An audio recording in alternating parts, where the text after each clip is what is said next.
Hello, hello. Okay, we're back to try and finish a bag. So yesterday, we were still doing rustic stitching. Rustic, because if it looks like shit, just call it rustic. Anthea, hello! Just a little love heart pop up. You have to bear with me a bit. I'm a little bit under the weather. And I know, I'm always under the weather, but today I have a bit of a cold that I wasn't expecting to wake up with. Rustic! Yeah, rustic. I did finish going around the other edge about 5 minutes before stream, because it turns out what took me half an hour on stream yesterday actually only took me 5 minutes. But I didn't finish it because a big part of doing this is, showing small, easy beginner tips and tricks. Hibble, you're awake! You live in Britain, we're always under the weather. She thinks she's so funny. I'm joking. Right, yes. So we're going to finish this. And then once we finish sewing our rustic bit, we're going to move on to the outside. Please don't ask me if I've gone to bed. I'm not going to ask you if you've gone to bed. I don't care if you've gone to bed. You're a grown-ass woman, Hibble. If you don't want to sleep, you don't have to sleep. Do you know what else you don't have to do? You don't have to put a coat on. Fridges! Can I make you a tweed cap? I don't have any tweed in my current stash of fabrics, but I could definitely make you one, yeah. Happily. That's highly debatable. Are you talking about being an adult? It's fine, you're an adult. I've got my own hair in my mouth. Lovely. Okay, so dice bag. Let's finish this off. So I've already done all the little rustic stitching. We've got 2 more left to do. Let's get those in. How have I been? I've been alright, thanks. I've been really, really ill. Lots of things. One of the things was I had vocal nodes. But that, I had that when we met. But that's all on the mend. So I'm coming back to stuff and a little bit of streaming. Right. Don't look at my terrible stitching. It's rustic! When you want to finish off, you literally do your little sewy bit. The last stitch you've done, you thread it through. I don't know if we can see this. Can I do that closer? Just thread it through the last stitch that you did and tie it off like you would a knot. If I can just get under there without catching the fabric, that would be ideal, wouldn't it? I'm blind! There we go. Just loop it through. And we'll just do a double one so it doesn't, come undone. There we go. Perfect. And because this is going to be on the inside of a load of fabric and no one's ever going to see it, we snip it off and we leave a tail. And that can go out of the way for now. I definitely had too much string. So that is the inside of our dice bag. We are now going to work on what will be the outside. So I have already cut out a load of bits. Let's move that out of the way. To the side. That's my scrap for practice. So we have on the outside, we're going to have this lovely velvety. Ooh, if I rub it against the grain, it goes weird. This lovely kind of velvety. It is a cotton. I believe it is velvet cotton. I made a jacket out of this for someone. So this was actually offcuts from the material for that. It's pretty. I like it because it's got the sheen. We're going to attempt to do embroidery stars around the edge. And then you're going to see me manhandle some eyelets and a hammer. And hopefully I won't break anything. But first of all, we need to get the sewing machine and we need to make sure I've got all of the tension done and I've got the right thread ready and prepared for it. So I brought some thread. But I do need to make a bobbin of it. We're going to have nice silver. We're going for blue and silver. That'll end well. Me and a hammer. It's great. I don't have a specific sewing hammer. I have the hammer out of the toolkit, the tool bag. The same one that I use for trying to fix things in my house. And when I say fix things, I mean break them further. Because that's just how we roll. Oh, attached the earphones. That nearly ended horribly. Okay, sewing machine.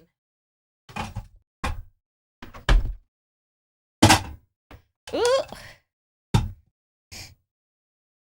Get that down there. Where's my wires? Wrestling.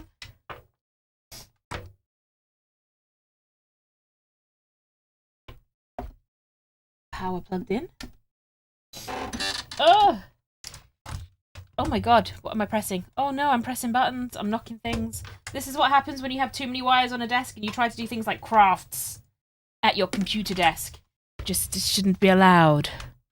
So, hang on. There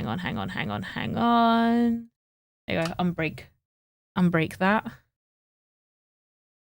Let's get some earphones back in because it's so painfully quiet without them. I don't know about anyone else, but I really like background noise. Like I think I've just gotten used to it because I live in a flat above a shop. Other than on like a Monday and a Sunday, it's really noisy because I can hear the stuff from downstairs. I also live in the middle of a town full of pubs. So, sewing machine. Sadly, can I? So what I need to like tape that over, don't I? That light is just a pest. What can I tape over it? This is gonna be fine. We're gonna grab some scrap fabric. It's gonna work. I'm sure of it. I have faith in my ability to take the shine off of a lamp. With some sellotape. Guys, this is a very technical way of doing things. Clearly all the professionals do it this way. I just kind of do that. I don't think that's a terrible idea. We're not doing that. Oh, can I just put tape over it? Does that? No. This is upsetting. Can I turn it? There must be a way to turn the light off. Is that it? No. What's the point, guys, in having a fancy bells and whistles sewing machine if you can't turn the light off? Oh, lower the presser foot. What have I done? Oh, I pressed a button that I probably shouldn't have done. There must be a way to turn the light off, right? Let's spend the next hour trying to figure out how to turn the light off.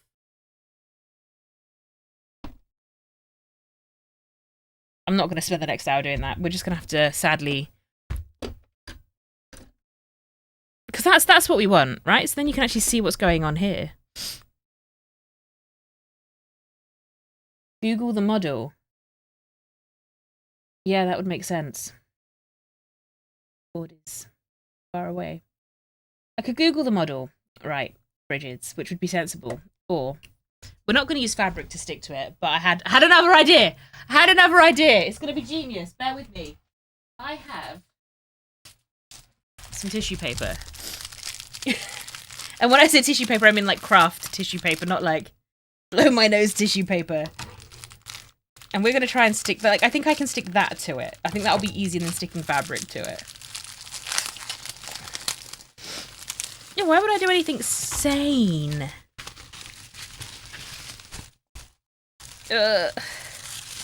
If we just, like, boop.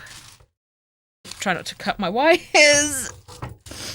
Alrighty, guys, and it's going wrong. What did you expect? Is that gonna... Oh, yeah, that'll work. Okay, so then we'll do this. Because it needs to be kind of small so it doesn't catch on all of my threads. And then we're gonna, like, make sure it stays kind of contained. Question mark, how big is that? That's tiny. I don't need that much. It's tiny. Then we're just kind of gonna do like that. Do I know what I'm doing right now? No. So we're gonna sort of just do that, and then we're gonna do that thingy that I don't know, my mum always used to do, where you make like a little sticky back thing, and then we're just gonna go boop. I don't know that if that was a good idea. Hi, Minnie. Yeah, we're back. We're going to finish the bag today. I'm sniffling. I'm going to be blowing my nose a lot, and I'm really sorry about that.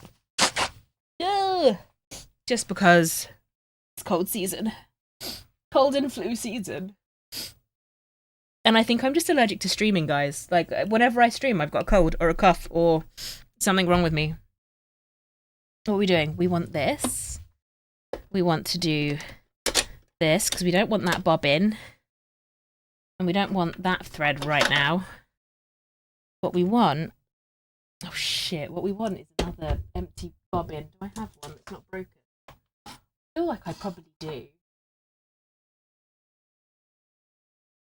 I don't know if it needs to necessarily... Oh! That can stay there. I don't know if it necessarily needs to be the same colour as the one on top. I'm almost tempted to test it out, so then I can save myself the trouble of winding a bobbin. I'm lying to myself. No, I'm trying to convince myself I can be lazy, but the last time we did that, we all saw how well that ended. It didn't actually end too terribly. It was just a bit more hard work fixing it. Oh. I'm dropping everything today. Okay, this has got some, like, random... No! Bobbin! Come back to me! One sec, it's under the table.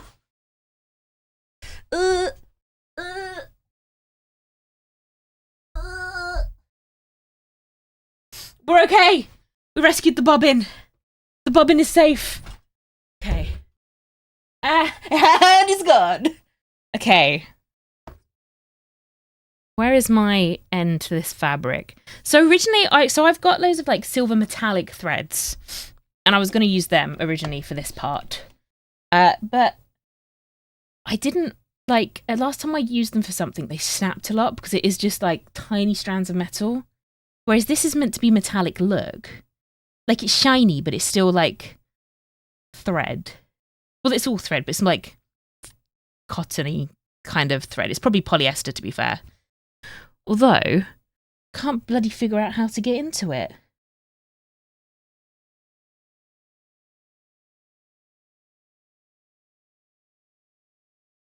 Oh, come on.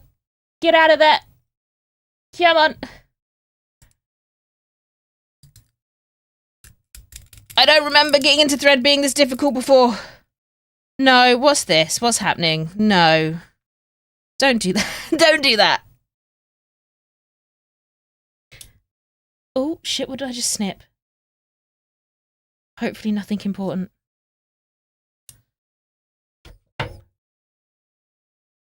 Okay.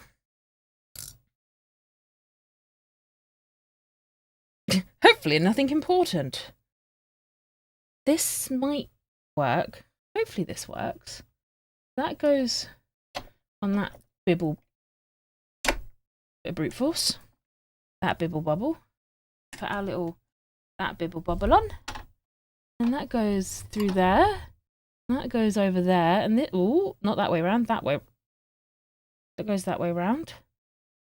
Why are we... Oh, what did I do with my bobbin? And then that goes there. Why is that? Something's feeling it slightly wrong. Can we see this? Is it not on the...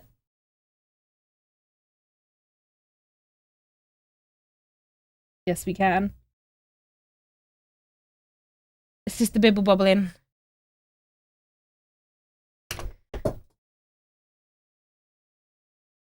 What did I just throw down the stairs? Pair of scissors? Pair of scissors.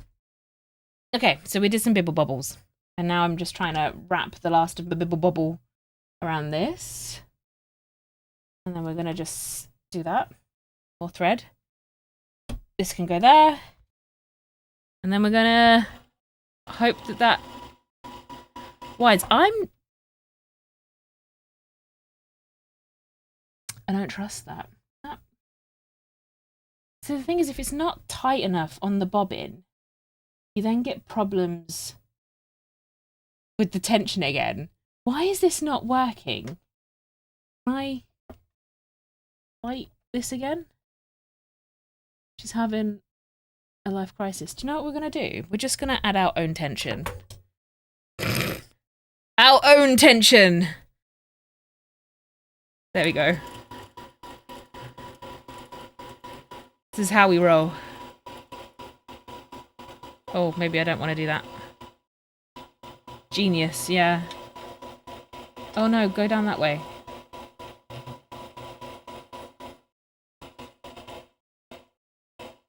I told you, I'm not a genius, I'm just a woman with a dream. Dream and stubborn perseverance. I really hope that's gonna work. We'll find out. We'll find out. And if it doesn't, I've got some lovely just grey thread that we can use, guys. Just some lovely grey thread, right? So that can get the out of there. This can go in there, around there, around there, and around there. Boom, that's done. Where's my dibble double? My other dibble double. There's lots of dibble doubles involved with this. Very technical terminology.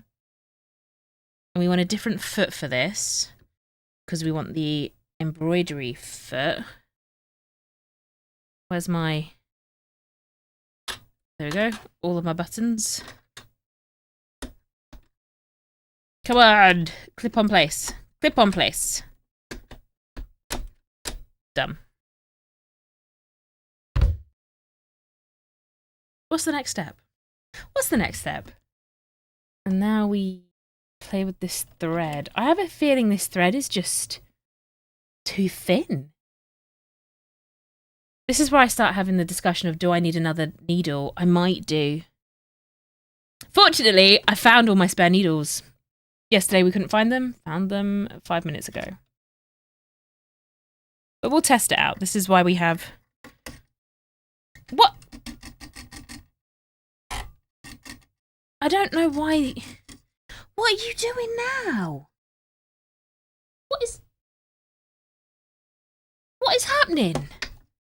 What is this? This doesn't feel right. Do you know what? I'm just going to brute force it. No! What are you stuck on? What have I broken? I haven't broken something overnight. Have I? I didn't touch it. I haven't touched it, guys. So that goes over that, through there, down there. There we go. It's better?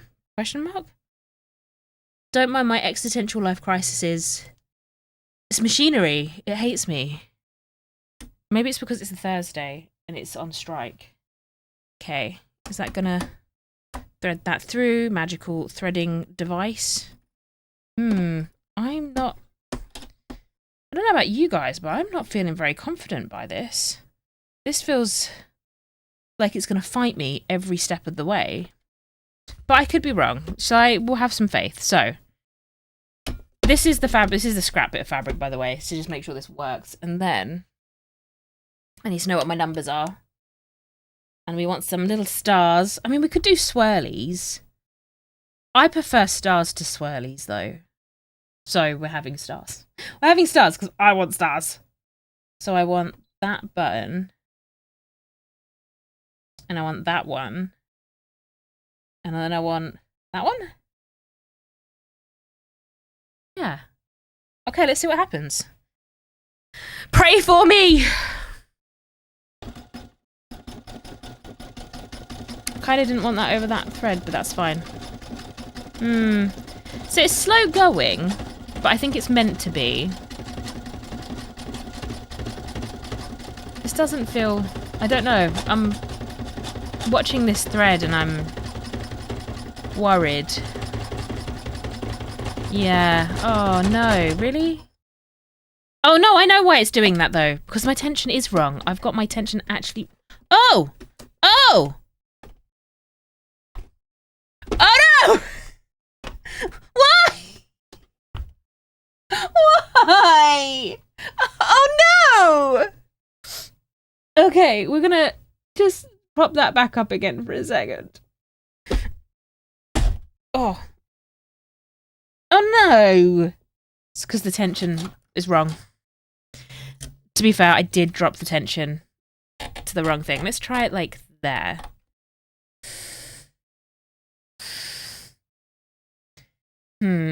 This is user error. I'm telling you right now, this is, as always with everything in my life, this is user error. Okay, let's try that again. We're gonna Maybe we're not having stars, guys. Oh, it's doing it again, isn't it? Yep. Or maybe it's not. But it doesn't seem to want to make the star. Maybe it is just the thread is the wrong thread. It's like we're getting like a bunch in. I think it's the thread. I don't think the thread is designed for this, which is really sad because I did want sparklies. Speaking of user error, I'm gonna dive bed. You user error yourself to sleep. Let me see if another... Like, can I just do a straight thread on it? Will that work? Okay to cancel the current pattern. Okay. What pattern? All you're doing is making knots! Silver knots! So that's fine. Right? Maybe it just doesn't want to embroider for me. That's 100% what's happening. It just doesn't want to embroider. Oh, Is that the tension again? Question mark? We're going to keep trying this. We're going to get this to work. Or you're going to see a grown woman cry over a sewing machine. It'll be one or the other. You know.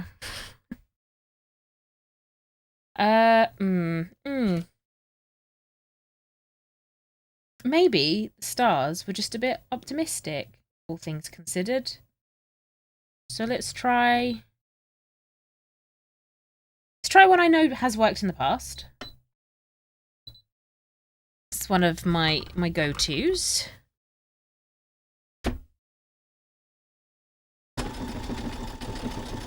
I think the stars just might not like me. Everything else seems to work.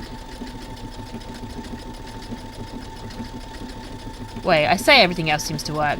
This is like, then we see what it actually comes out looking like. So maybe it is just the thread and we're going to have to use not silver. Maybe I need to use a different bobbin thread. Maybe that's the issue. Bobbins! Yeah, see, that worked. It was just the stars. So we've got like... I think it's the thread. I think the thread might be wrong. At some point, I'll decide on what the issue is. No, it's the thread and the fabric I'm trying to do it on. That's a shame because then look how pretty that is. Can you see the little? Is my camera there? Look how pretty. It's the thing. No, that's not true. It isn't working because you are the only bright star shining here. Minnie, stop being so lovely to me. Stop. I'm gonna try the stars one more time because I want the stars. So we're gonna try one more time with this thread, and then we're gonna try with a different one.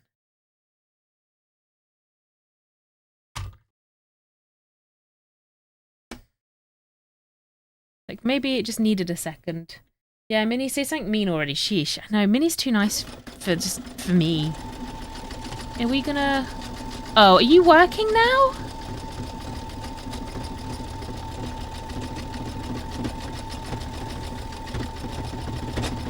No, you're not working. You're not working now. You're lying to me. And you're not working again. This wasn't a 5-year-old machine. I'd want my money back. It's my fault. I'd never wanted to do stars before. Okay, let's try that. What does the back bit look like? Just another knot. And then that works. Maybe I need to go back to the design board and go for a different thing. I really thought this was going to be easy. So the idea was that around the edge, which will then become the bit that bunches in at the top, was this bit here.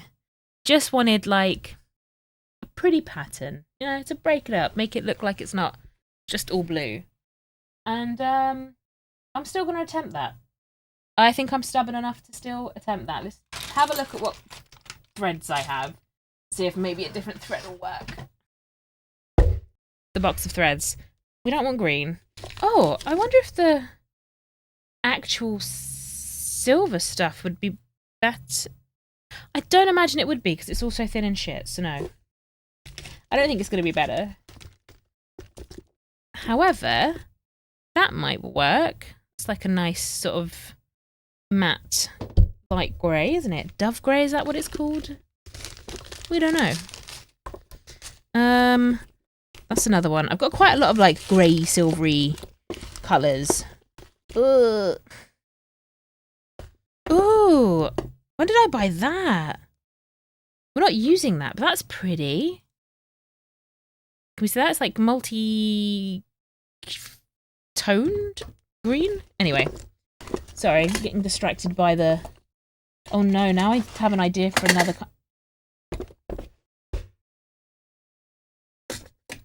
Another kind of bag. Oh, so we've got gold in there as well. I think... Oh, no! Oh, ow! Ow, that one's got pins in. Okay. Just dropping stuff again. Is that the same colour?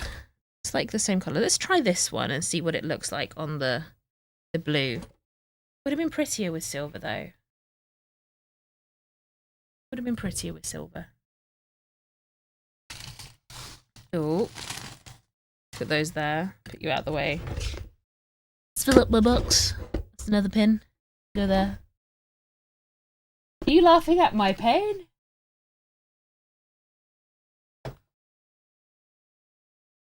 What? Oh. I know the gold has worked before, but I don't know about on velvet. I definitely used the gold on wool. Just questioning life at the moment, aren't I? Let's use, just whilst we're testing, let's use that one.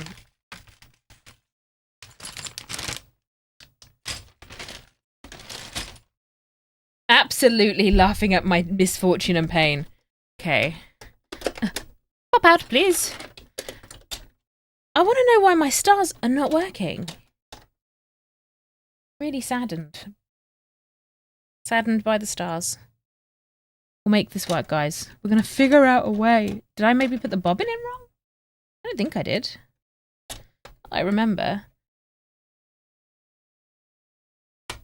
Okay.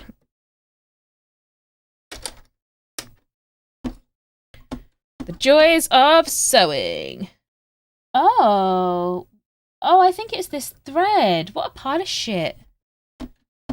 Oh. Oh. I'm very saddened by that. Sometimes you can't trust the product you've brought. And go over there. Let's try this one then. That I thought was shit, and I wonder if it will turn out to be better. I don't think it will. I don't think it will. I'm not even gonna bother trying to waste my time on that one. I don't think that's gonna fix it. This, however, will hopefully work. Question mark. Or maybe I should stop being a little whingy bitch and just accept the fact that my sewing machine is not actually an embroidery machine, and I should just get an embroidery machine. Oh, please. Okay. And that can go... What? What? What? Thank you. What was it doing?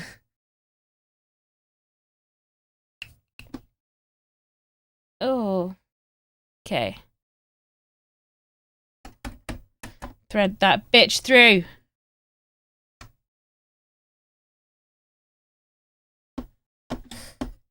Oh no. Am I just not picking up my thread underneath?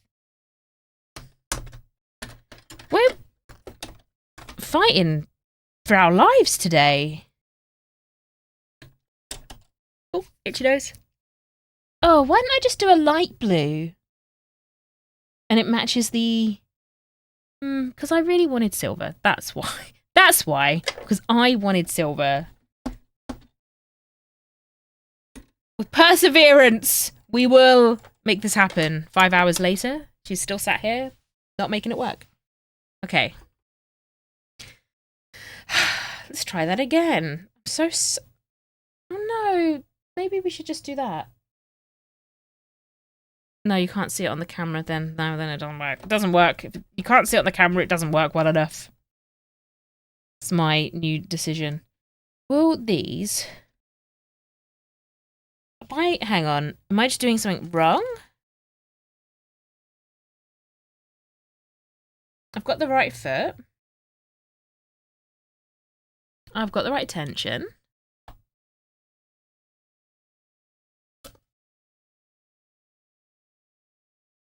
The stakes have been raised significantly today.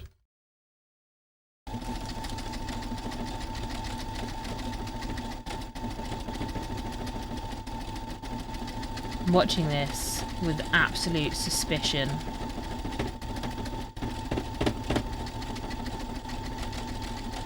Rage.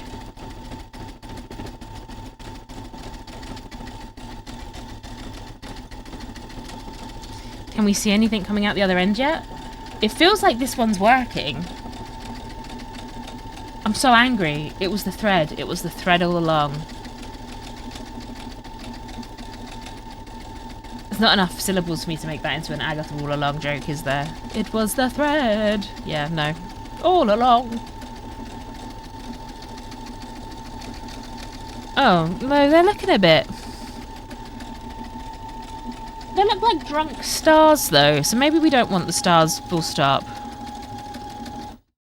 In my mind, they were going to work out better. See, we say that it's working, but they do look drunk, don't they? Very, very drunk stars. Is that focusing? Maybe not there. Maybe the other camera will focus a bit better. Oh, what am I attached to?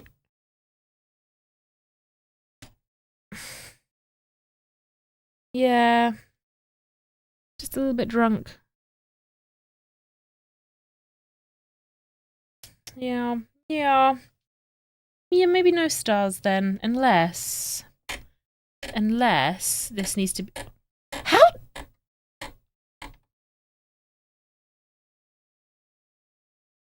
My tension goes up to 9.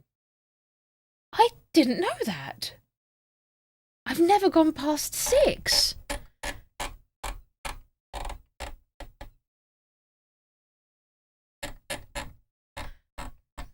Like, how does it go to minus numbers? No. Wow. Wow.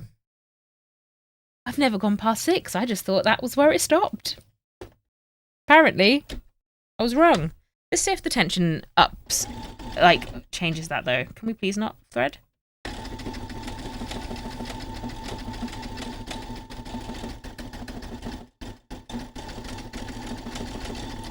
The magic of sewing machines.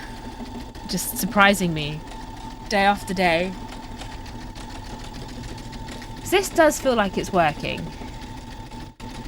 But does it look drunk? Is the question. What is happening? This is where I need, like, small scissors, maybe a seam ripper. I keep going to this baggie, my drugs baggie. It's not a drugs baggie, it's just a baggie of random sewing shit. I keep going to it, like, has that got things in it? Well, I'm like, I know it doesn't have the thing that I want. Okay, it's just... There we go. It was folding over. Was it a tension thing? Too bad we threw the scissors down. I don't know what... No, I don't... Hang on, what did I throw down the stairs? It sounded like scissors.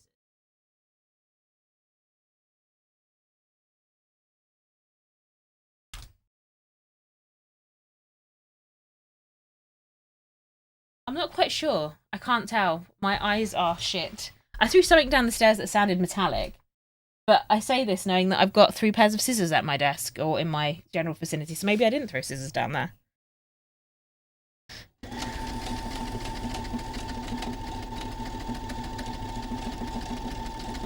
These stars look just as drunk? I think they do. I don't think we're doing stars. That's sad. I'm going to use that thread, though. I like... Oh, they seem less... No, I lied. They still seem drunk. Okay. We're not going to have cracked out thread stars. Let's see, what other fancy patterns do we have that can go on this? I don't want love hearts. Everything has love hearts on these days. We can do, like, bumblebees. There you go. We've got, like... Ooh. What's that? So we got like, there's hearts, there's some bumblebees, there's some bicycles and little mini cars. My favorite is, is that one. That's the one I use quite a lot on like costume garments. Usually when I'm doing Regency stuff. Stars do almost seem a bit complicated for a sewing machine to do automatically. Am I crazy for thinking that? It's meant to. So I specifically brought this sewing machine because it's meant to be able to monogram, which means you should be able to do like letters and numbers and stuff. It's only got specific ones programmed into it. Like this isn't an embroidery machine. It is a sewing machine that can do some very basic automated embroidery. I don't know if it's because I've broken it that the stars aren't working. I could also just be doing this on the wrong fabric. There is also a possibility that I'm meant to have like a special embroidery attachment that I've lost and I just don't remember. Like that's... Oh wait, that makes sense. 1 second. 1 second. That could be the problem. Where is my manual? Bear with. Okay, my user manual is in the box somewhere, so we are Googling it now. We're turning to Google. There's a very strong possibility that I have an attachment that I should have been using and I don't know where it's gone. Or maybe I've just never seen it. Or maybe I never brought it. Who knows? So now we're going to go and find the PDF of the thingy. No, I'm not going to be able to get there for that, am I? Guys, nope, we're not going to do it on that either. That's not going to work. Let's see.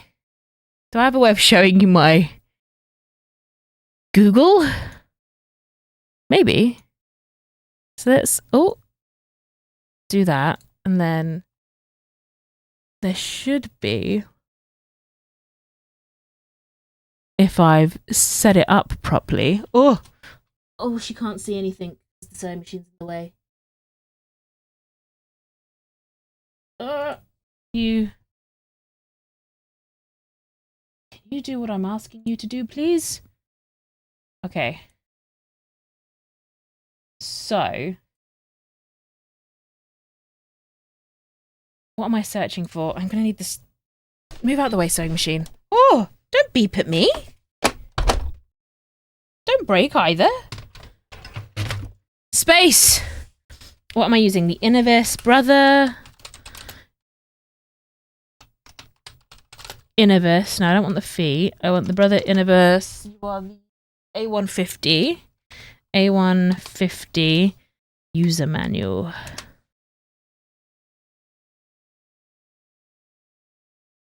There you go. This is what I'm looking at currently. There it is. Operation manual. Quick reference guide. Should we go for the operation manual? Do we think that's going to be the one? Accessories. That's going to be the one, isn't it?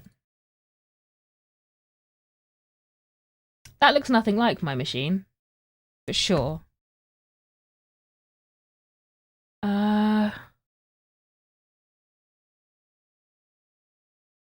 Is this just in another language that I'm never going to be able to read?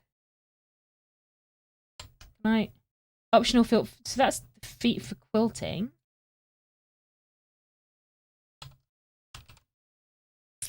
Embroidery accessories.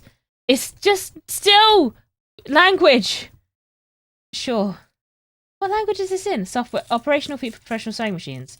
This is not a helpful manual. That was a dud manual.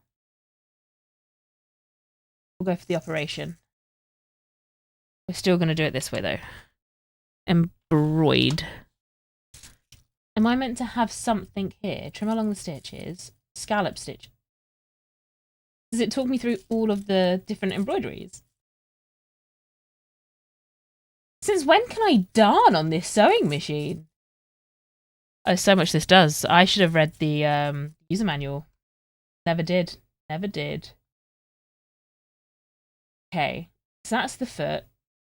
What's this? Eyelet. Well, I know that the eyelet doesn't work properly. I tried to use it the other day. Scallop stitching. Oh, you can make it like frilly. No, smocking. Tell me about stars. That's what I want to know.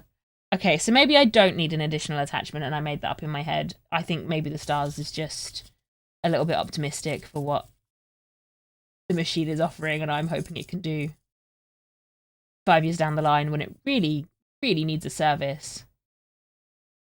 Fabric's caught in the machine and cannot be removed. I've never had it caught to the point where I can't remove it. Brute force fixes everything. Hey, Falcors! Good luck, yeah, good luck. Correctly thread the machine. I did that. Honestly, sassy. Stop the bobbin winding. Yeah, do you know what? We're just gonna choose a different thing. Just gonna choose a different thing. So let's come back to this. We're just gonna move that out of the way.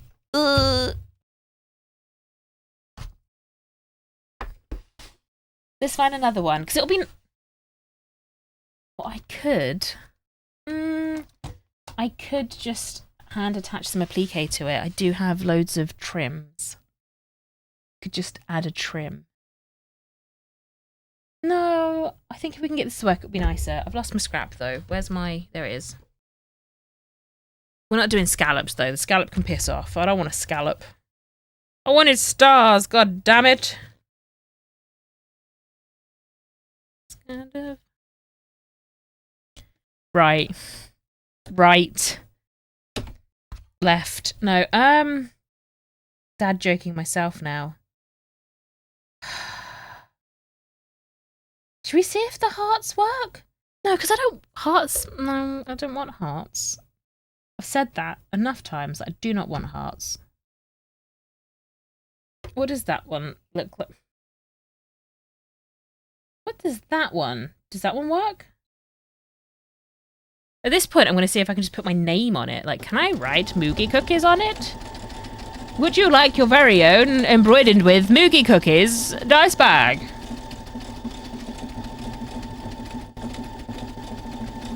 So this seems to be working. What was this one? Oh. Why did we slow down? Why did we slow down? Are we only doing this one at a time?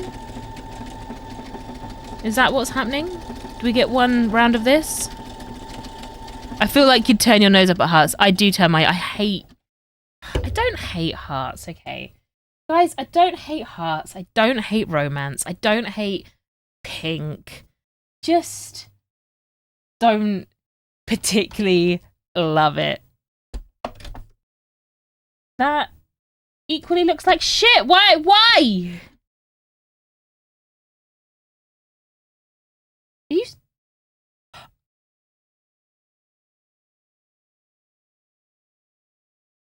I just learned something new with my sewing machine.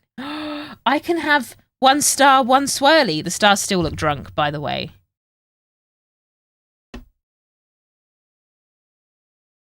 I just wanted continuous swirlies.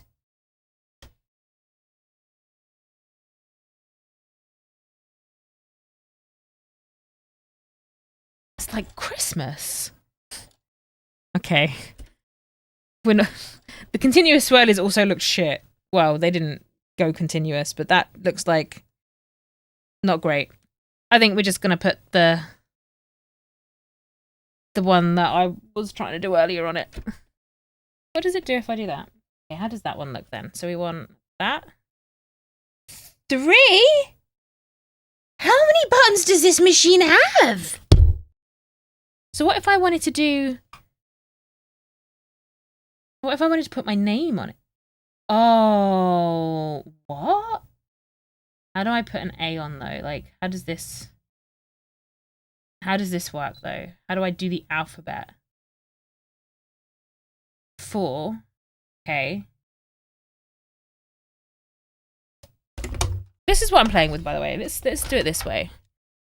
Can we see the screen? I can put like letters on it. I could write dickhead.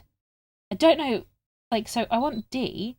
What would the next one be? How do I get the next letter? Oh, we can do Chinese on it too. Like, fancy dickhead. Which one would be...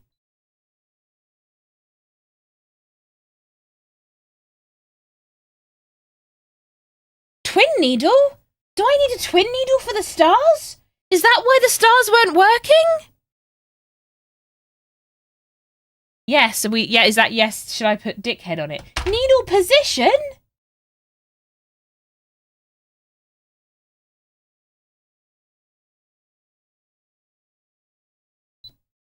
Width control. This machine does magical things that I wasn't even aware of. I'm getting so excited. I've forgotten that the camera's not looking at it. What does that do? Don't think I particularly like that button. That's pockets. There's got to be something to do with pockets. What's that one do? What's that do? Nothing. What if I want to just back the fuck out of all of this because I'm going to break it otherwise? So if that's that, how do I add... What do you mean select a pattern? I'm trying to select a pattern. I want that. So how do I add my letters? 1, 2...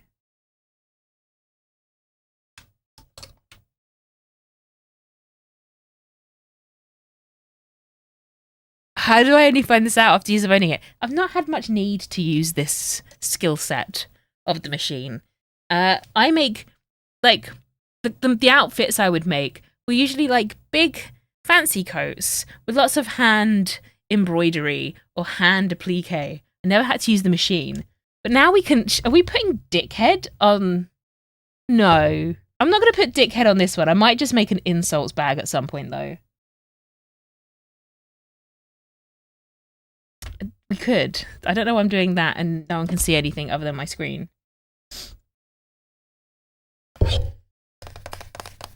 Oh, the world has opened up to us. I can start putting your names on things. Oh, everyone, you're getting embroidered presents. I'm sending you all hankies, like monogrammed hankies for Christmas. Everyone gets one. You get one and you get one. What was I doing? I got distracted by the fact that my machine does stuff. Let's go back to the initial project because I just wasted an hour and we've gotten nowhere. This is blowing my mind, not gonna lie. Sewing, last sewing machine I used was my grand's ancient one. So I used to use a really old one. A little broke. So I had to get a new one. And I treated myself. Like this was like close to £1,000. This was quite an expensive machine when I brought it. I think it was like probably closer to 800 than 1,000, but it was somewhere, I can't remember the exact amount, but it was somewhere in that ballpark. And I've clearly just never made it work. Seems like you got it for a reason. I definitely got it for a reason. I think I saw all the bells and whistles and went, that's cool, but I didn't want to spend thousands or hundreds because ultimately, if you want an embroidery machine, buy an embroidery machine. They are expensive, mind. But I'd have no need for an actual embroidery machine. Or maybe I do. Who knows? Maybe I need one now. Maybe that's my next investment. Embroidery machines. I see it now. Just MoogieCookies branded jean patches. Oh, what's that one do? So I want to cancel all of this. How do I cancel? Get out of here. 1. What does that one end up looking like? Oh, that's kind of cool. Maybe we'll put that on here. Maybe after the GPU. Yeah, maybe I should get the more important stuff first. What do you mean? An embroidery machine isn't important? What's this gonna come out looking like? Shit? Is that because the tension's wrong? Oh, I think the tension's wrong again. Yeah, I think the tension was wrong on that one. Let's put you back down, please. There we go. Oh, I've broken something. Oh, you're fucking kidding me. Is that because it's got to... I'm very confused. Is it...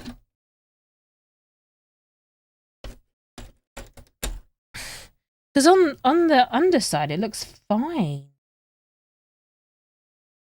fact, even the stars look better on the underside. Am I missing a trick? What if I do it that way then? I'm so glad that yesterday Chad Babydoll suggested doing things on scraps of fabric. Maybe you're doing it upside. Yeah, maybe. Like, I think the stars are just going to be dog shit no matter what I do, but let's get some of this thread out of the way, shall we?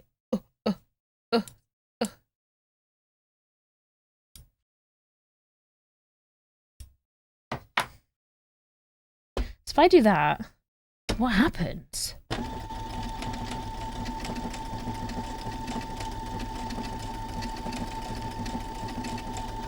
Did it really mention something like picking the right side of the fabric?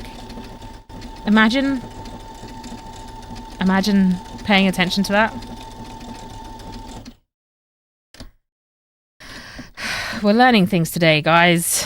And the things we're learning is I am dumb. Oh, yeah, you're right. I think I just had it on the wrong side of the fabric. Although that does feel like it's still not quite the right tension.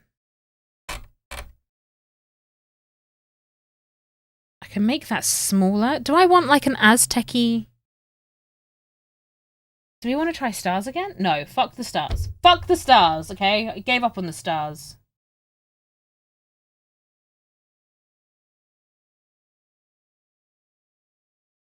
So we could do this. Or it's the design process of chaos now. One sec. Or I could go and have a look at trims. Trims? Which is gonna become a problem because they're buried under everything. Oh god. Oh no. Oh dear. Oh dear. Okay. I've got like boxes and boxes of stuff, so I can do that. See, like when I say I've got like loads of leftover trimmage, but I would have to like hand sew them on. That's also gold. That one's more silver and gold. I used to do the reason I have loads of this left over is because there was a commission that I had to make. It was like 6 matching like military type jackets, but fantasy. So it had all the, you know what I mean, like the swirlies around the swirlies. I feel like I shouldn't even make clips from this, but a compilation of disasters instead. Yeah, maybe. Maybe. Okay. Where is the rest of my... Oh. That's not what I want. That's not what I want. Nearly there, we'll find... There they are. There's the other box of random trims. Oh god. Oh no. Fine. So like what we could do is, instead of me fuck-assing around with the embroidery machine, we could actually just make sure we have something that goes together. And then I have like... Look at it. This is nice and pretty and silver. Again, I'd have to hand sew it on, but like, I don't mind hand sewing some stuff on. Oh, why is it all wrapped up like that? Like, that's kind of... Actually, I quite like that idea. I think we're going to go with... Bear with. Change of plans. Oh my god. Places for things. Okay. Hopefully I don't need to use the iron. Watch me need to use the iron. So I think if I can unravel this ball of whatever. Where are you? Why are you? Is this child-proof? What the? There we go. Hear me out. Hear me out. Okay. Hear me out. Yeah, you could hand sew tell stories about rubbing pissy wool on your face. Sounds fine. Oh yeah, we might do that. We might do this. So hear me out. Hear me out. Because this is the outside. This is what's going to be on the outside of this dice bag. We want it to look nice. We'll make the dice bag, and then around the edge, we see that? Like, I feel like that's quite nice. That, yeah. I'm actually, yeah, and we'll sew it on. Sew it on by hand. Do I want to sew it on by hand first? Or do we want to put it together? I feel like first means I can hide everything on the inside. She's questioning. I'm questioning. I mean, I could. To be fair, I reckon I could get this through the sewing machine. Just sew straight up the middle with the right thread.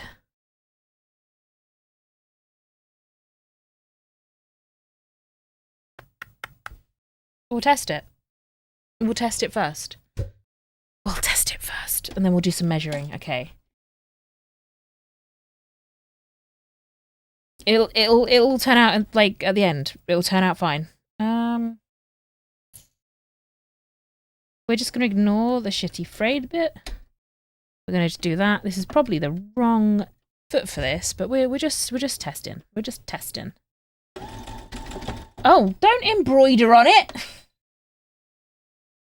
I forgot to change the saying. I'm trying to cancel you. So we can just like straight through. Oh, that's fantastic. You can't even see that I've sewn it on. We've got the plan. We've got the plan.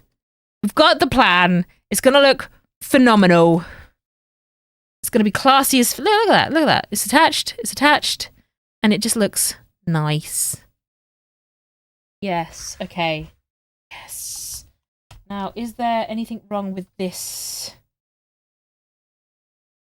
This for me to have not ever used it? And I feel like I'm starting to see why there are some flaws in it. This was clearly dodgy from China. Do I have any other ones? Might do. We'll trust the process. We'll trust the process. We'll trust the process. Do I have other ones? Stop it. Am I? Nope, that's not the right. We're just gonna have another double check, see what else I've got by way of trimmage. Okay, because I've got the black one as well. We really want silver. Well, I really want silver. Talking as if like you're all choosing silver. Oh, we can put bells on it. No, stop it. We're getting out of hand now, guys. Bells and jewels and bejazzle it. Okay, no, that's not going up there. That's going down here. Back on track, ladies and gents. Back on track. The first thing I want to do is get rid of that. Thank you. That worked. You can go there for a second. Sewing machine, I'm going to need you to move backwards momentarily whilst we just make sure that things are going to go in the right place. So, how big is my seam allowance going to need to be? Well, that's not how I wanted to check that. I wanted to check it that way. So, if I put all of that like so, I would probably want to come in a bit. So that's going to lose.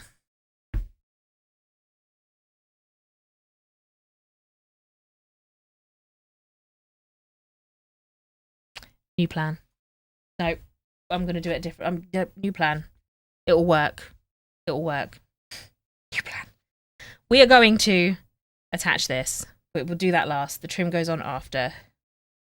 Because I want to make sure things are going to be in the right place.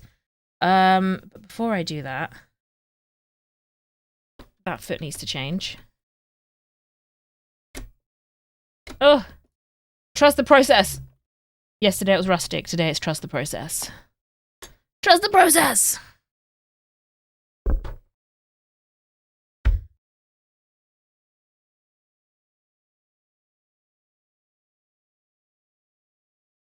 What did I want to do?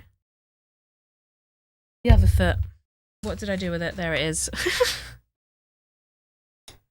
That's the foot that I want to be using for this. So if that's the case, when I sew this all together, how big a hem do I want? So if that's going to go like that, that means that I want to put my eyelets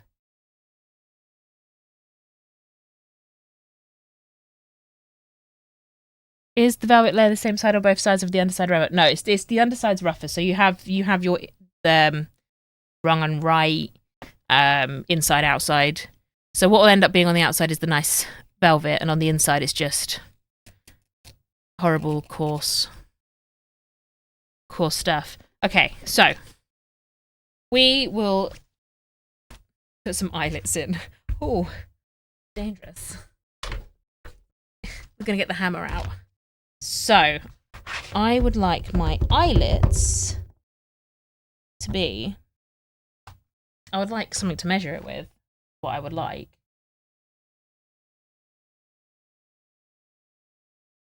Because that'll then go in the middle. Hang on. She's figuring, because that will sew down there. So that, yeah, I want the eyelets to go about there. That's, yeah, it's like an inch in. That's fine. Just needed to make sure. What did I do with my eyelets? Hammer? Eyelets. Okay. This is fine.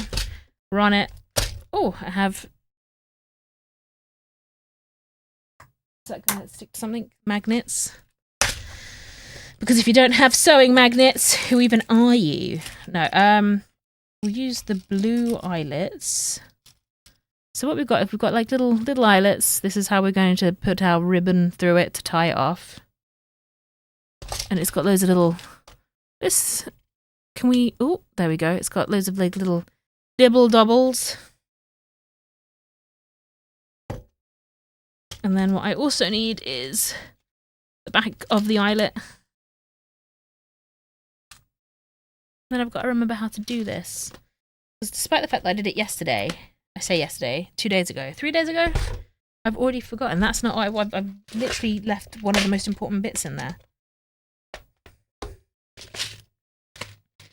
This, we're going to grab a spare one out and we're going to try it on the... Do it with pink. Just make sure I'm actually going to put the eyelet in the right way. Okay. So, we'll test it on that. I need to put a little tiny hole in, like there. That'll be where my tiny hole is. A bit bigger than a tiny hole. Is it you that goes down first? Maybe? And then you go on. And then you go on. And my hands aren't even on the camera. There we go. This is a tester. Testing 1, 2, 3. Watch me break everything now. I'm going to just turn the mic down, otherwise you're going to get a really horrible bang, I think.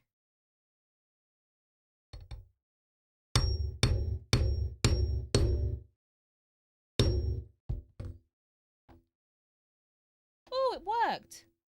No, it didn't.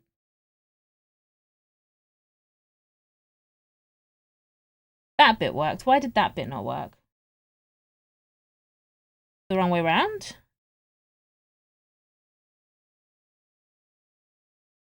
Are we just hate me? Is that why? Is it too thick? What is happening? It's not very loud. You could probably turn it back up again. I've turned it back up. Why are we not working? You worked on wool, for fuck's sake. Why is this becoming an issue? Okay, it's fine. It's fine. It's fine. We'll just try with another one.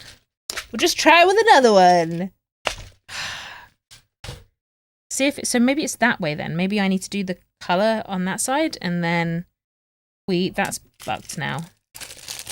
That can piss off. What makes it worse is once we've done this, we're then going to sew around it with thread to make sure it just stays in place. So are we doing it that way? Who fucking knows at this point? That's how we do it. There we go. We've got the lilac. We're going to ignore the fact that there's fuzz in the middle. We'll fix that later. Okay. We've got this. I believe in me. I'm so worried about that hammer. Okay, okay. Do you believe in me? I believe in me. And then I wanted, like... That's not what I want. Oh, no. There it is. Just want to double check to make sure I'm going to be putting these roughly in the right place. So yeah, like... Is that like a thumb length? Yeah, like a thumb length. So technical measurements. Thumb length. So we're going to go with a thumb length. That one will go like... Boop. You can't see my thumb length. We're just going to put that like there. Are you going to put it there? I'll say that I'm agnostic in this instance. So we're just going to do that. Make the little hole. We'll do that one first. Gonna put you there. And then we're going to shove you through. Go through the hole. Get through that. I didn't make the hole big enough. So usually you'd have, like, I say usually, I used to have like a little proddle thing that I could just shove through. I don't know where it's gone. I lost it. I lost it many, many, many moons ago.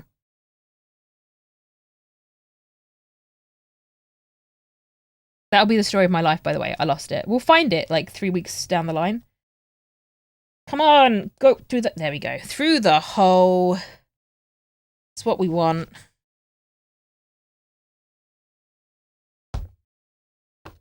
And then you will go... There? Question mark. And we'll just do that. And we're just going to shove that back a bit more. I'm nervous. Nervous. Okay.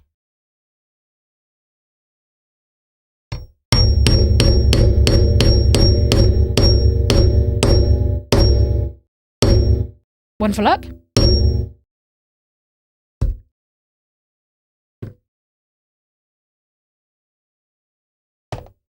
Yay! Ish. Yay! I'll take it. I accept this. This is a win. Now we're going to do another one. Another one, she says. Another one? Yes, another one.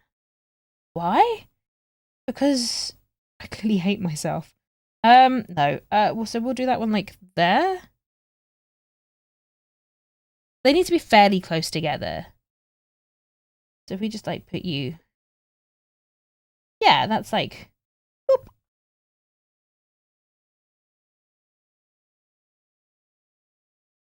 Just kind of like that area. And then...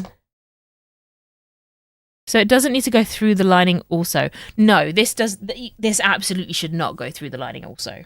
And I'll show you why once we get it all in. Once we get it all together. Oh god. So I'll show you. So essentially what we're going to do is once we've got these eyelets in, we will then attach this to the inside of the lining or the pouchy bit that we've been working on. And then we'll make a channel between the two. And on the inside, you don't want the thread, as it were, or the ribbon, whatever it is you're using to pull it together. You don't want that coming through the other side because you want it to stay in and like act as a pulley.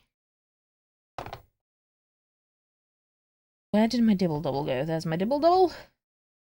Please. Oh god. I need a better way of doing this, clearly.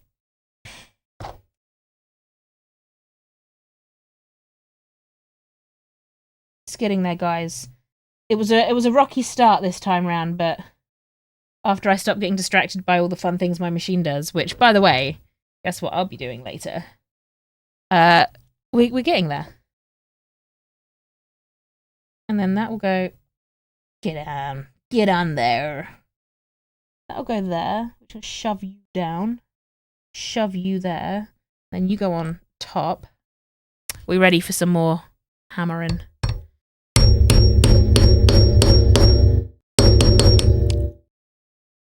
I'm okay! It's good. That was more shock than anything else. I'm okay. Does that work?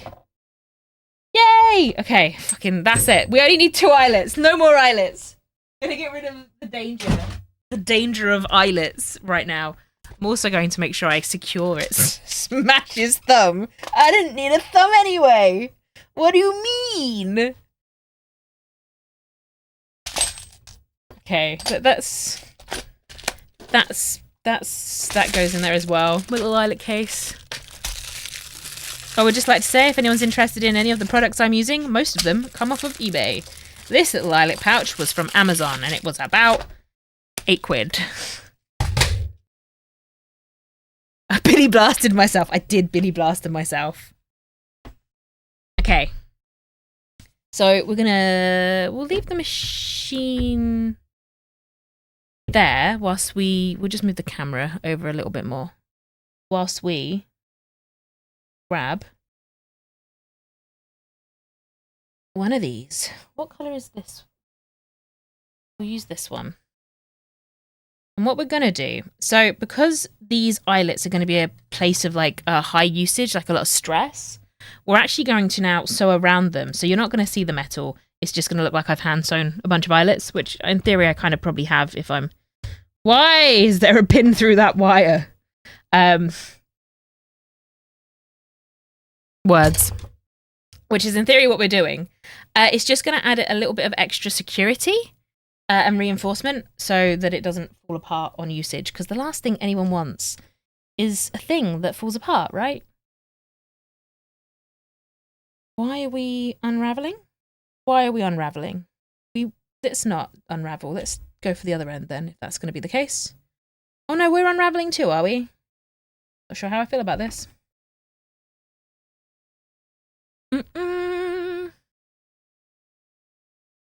Yeah, it not falling apart would be ideal. So again, what I'm using to do this is like embroidery thread. But there are things for buttonholes and stuff. Like you can get actual like thread designed. Say designed, it's all the same. When things say it's extra money to do a very precise thing, I can guarantee there's a universal thing that does most of it. However, threading the needle is proving a ball ache. Can we... I know what we're gonna do. Just gonna do that. So, if you, like me, struggle to thread very big needle holes with thread for some reason, what you can do is you can make a little loop in some thin thread, shove that through, she says. Ugh. Come on, shove through. Shove that through the hole. And then you leave yourself a little loop-tee. This is essentially what my automatic threader does on the machine. And then you just put it through the hole and pull it through. It should get it through for you. Look at that. Magic. Magic. Now we're going to do this. We're going to cut that. And I'm going to do a little knot at the end again. Making a little spider's knot. Ooh, don't do that. And then... So actually I want to be able to go through that way, don't I? But we're going to have to do it the other way. This is fine. So, we're now just going to very quickly...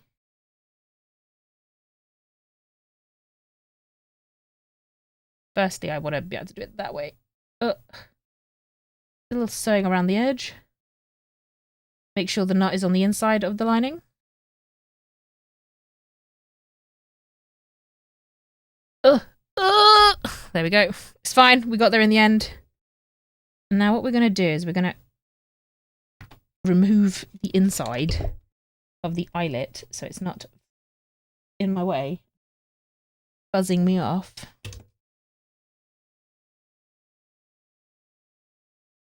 I need smaller scissors. Oh, definitely need some smaller scissors, giving that velvet a trim. So, we're just going to sew into the hole and to the outside. And the reason we do it this way is because you want the most reinforcement on the inside of the hole.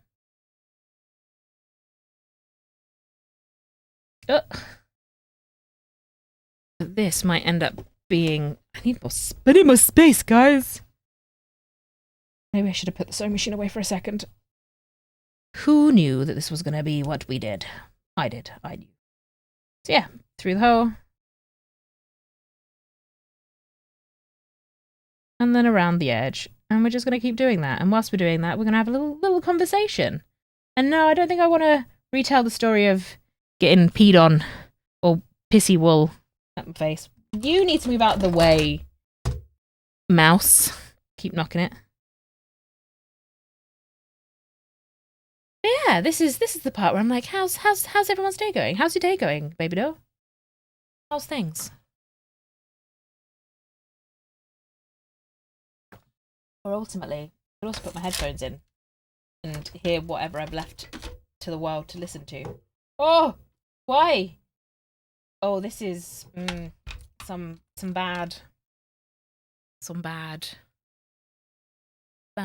organization going on. I don't have the appropriate emote to describe that, baby. I know it's a sleepy day. I mean, for those that did sleep, like I woke up so tired today, and I think it's just the weather. Like I generally think because it's dark when you wake up, or when I wake up anyway, I'm like, oh, I want to go back to sleep.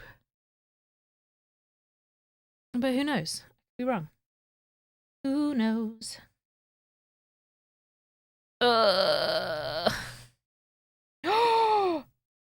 You asshole!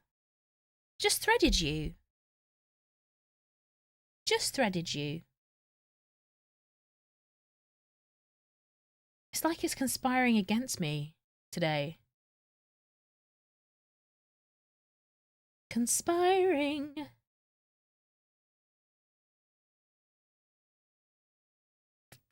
Hang on, let's find the hole again.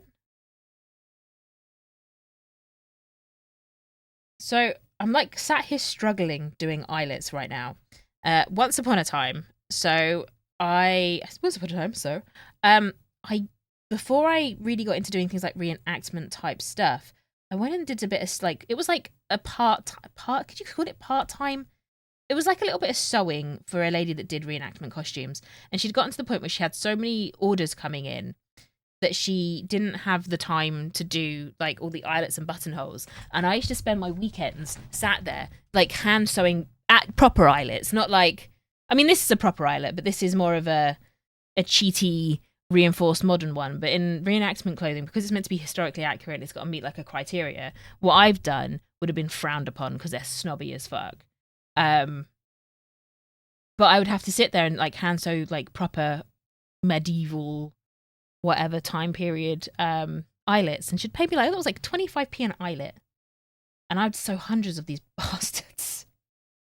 Hi Goosey, how are you, my lovely? I don't know what that emote is. Did you only do costumes for LARP stuff, not theatre or anything? No, I've done theatre costumes, so I've done some pantomimes, and there was 1 year when I worked on Strictly Come Dancing. I was part of the costume department, like once, but that was when I was living up near like Blackpool and everything, where a lot of it's filmed. That was years ago. I've done a lot. A lot of it's been like years ago. But for the most part, when I was like saying I was like a self-employed costume designer or whatever, when I said business do it, that was very much for LARP and cosplay. I've done dance schools where they've wanted like a bunch of dresses made for a performance. I've done ice skating costumes like leotards. I've done a lot of things when it's come to making costumes. Very rarely do I make actual clothing. Do you remember who wore your stuff? No. So when I say I worked in the costume department, I didn't design anything. I was literally there to sew people into it. So if something had gone wrong, if sequins were falling off, I was there to be like, quick, fix it. It's like I didn't design anything for it. I was part of the team. Because it would have been really cool if we could have been like, costumes. And that would have been in the year 2000 and might have been 16, 17? I don't remember. 16 or 17. I'm going to be honest. When I was doing all of that, I was living with a different partner at the time. It's not particularly great part of my life, and I will be honest, I tend to purposefully not remember it. But no, I think it was either 16 or 17. And it was only a couple of weeks. Like I didn't do like the full season or anything. It was literally just like the finals. What else have I done some sewing for? Theatre schools. Yeah. Like I know people that have done it like I know people that have worked on amazing sets and amazing costumes. I just kind of I never really did. And I think the problem is I don't like working to a criteria if I can help it. I like to be able to invent my own ideas. So LARP was always great because a lot of the clients I'd have would have like an idea-ish as to what they want. And then they'd be like, go wild, do what you want. And I'd be like, really? You've just told me that you're about to become a dragon fairy moon god. So suddenly I've made a costume with scales, feathers, and like all sorts. I used to have a website with a lot of my stuff on it. I don't think I've got the website up anymore. I think I said that yesterday. What I should do is I should really find a lot of the pictures of the stuff I've made, and share it, shouldn't I? Ooh. For a little while, I even attempted to make I believe it's called fetish clothing. Just because I knew a load of people that were like in that sort of that scene, and they pay a lot of money. People pay a lot of money for like leather stuff and latex stuff. But that was all between the years of like a lot of the sewing was between the years of 2014 and 19 question mark. I moved down here in 2019, so where I am now, I moved here, and that's when I'm still doing some costuming, but that's when I started getting a lot more into writing. So like the writing stuff and the stories and the freelance writing, that's very much been the last 3-4 years. That's not been a forever thing. And then before all of that, I've worked in things like sales, I worked in children's entertainment, I've worked in holiday and tourism as a tour guide and entertainer. Like, I've been all over the place, guys.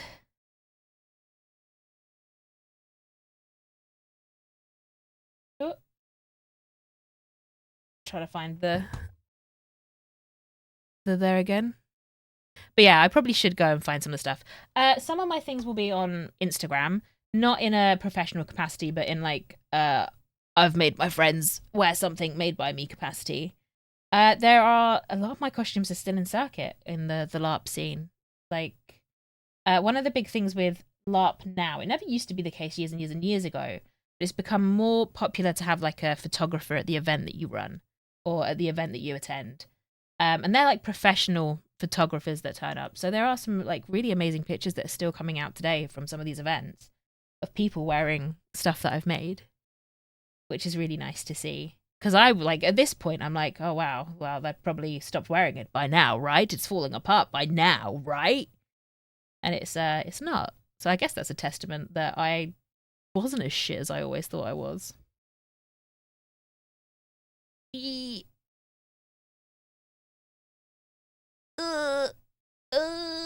There we go. That took a minute.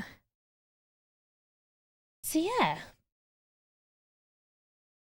Fun facts about me and my nerdy past there, I guess.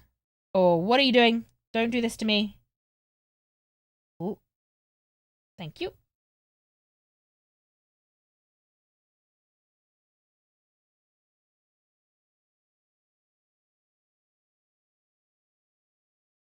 Guys, it's rustic. But yeah, I was always terrible though. That's one of the reasons I think I got out of doing costume design and whatnot is because I was always terrible at working to a deadline. I get distracted too easily from things.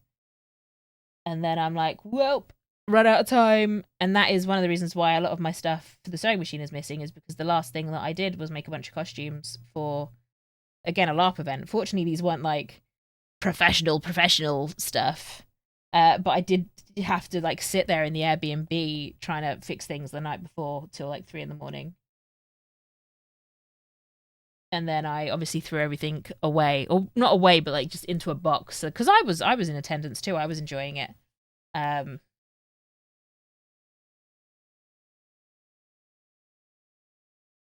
feels solid enough. So yeah, and that was about 2 years ago was the last time I really made a costume. Something I'm probably gonna start doing more lately. Going forward is trying to make like a lot of my, I don't want to say my own clothes, but I have a bad habit of watching TikTok videos or YouTube shorts, and you see like seamstresses and people that upcycle clothes, and they're like, look at the things that I do. Look at this vintage tablecloth that I've now, the fuck is happening? That I've now turned into a dress. And I've seen that and I've gone, I can do that. I'm gonna do that. So yeah, we might, maybe you'll eventually see me make, I don't know, a shirt. Don't like that. I really need like tiny snippers. Tiny snippers. Like tiny scissors, thread scissors. I have some somewhere. Don't know where though.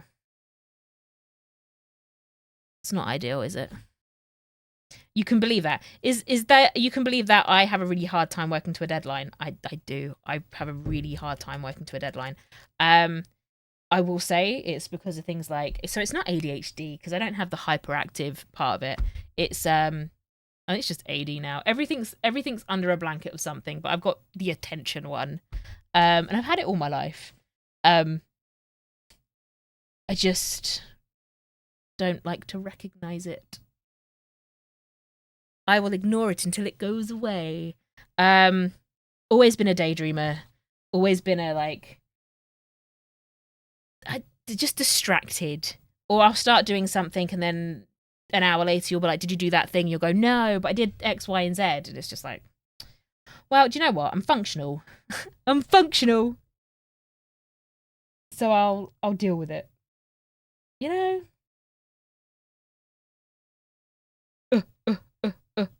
But yeah. Stupid noises while I'm trying to get the needle through. There we go. But yeah.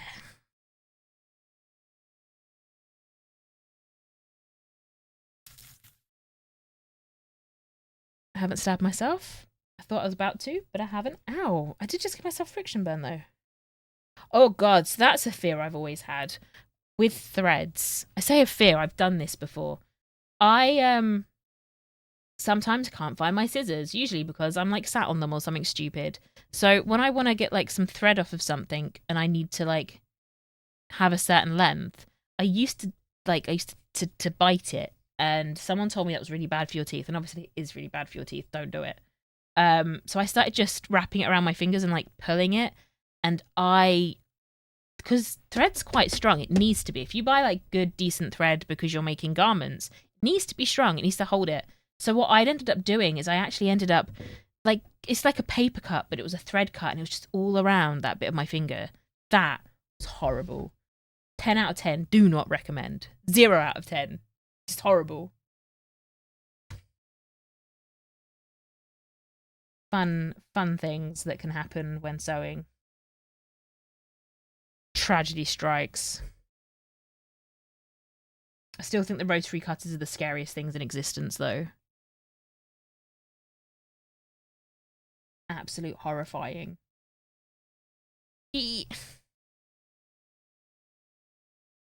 Oh. Yeah, we're getting there, guys. So we'll get this bit done. Then we'll get back on the machine, because the machine makes everything go faster. Who doesn't love a bit of fast machine work? Ouch, that sounds worse than the teeth. Yeah, so I always used to use my, like, my front teeth. And I'd, like, just snap, you know, just nibble it. My mum used to do it as well. She's never had any problems with it. Well, as far as I'm aware, she's never had any problems with her teeth. But it does start breaking down the enamel a bit, and the reason I ended up stopping is, years ago. Say years ago. It feels like years ago, but it was in the last decade at least. I'm getting old, guys. I went to the dentist, and I pointed something out on like one of my teeth. There's nothing actually wrong with them. Anyway, this guy ended up like polish filing down my front teeth for some reason. Was very angry, very upset, but it like blunted them. So obviously years of me chewing, like using my teeth to get thread off, and God, I use it for sellotape and all sorts. I'd obviously sharpened my teeth somehow to work to do that, and then yeah, he kind of filed them down for some dumb reason. It was absolutely unnecessary. And then I couldn't bite thread anymore. I was like, "You've ruined my life. I can't use it to cut thread." But you shouldn't. It is really bad for your tooth and like teeth enamel. But I can guarantee pretty much every person, like tailor, seamstress, sewer, they've all done it, and they all still do it because sometimes you're comfy on the sofa and your scissors are just out of arm's reach.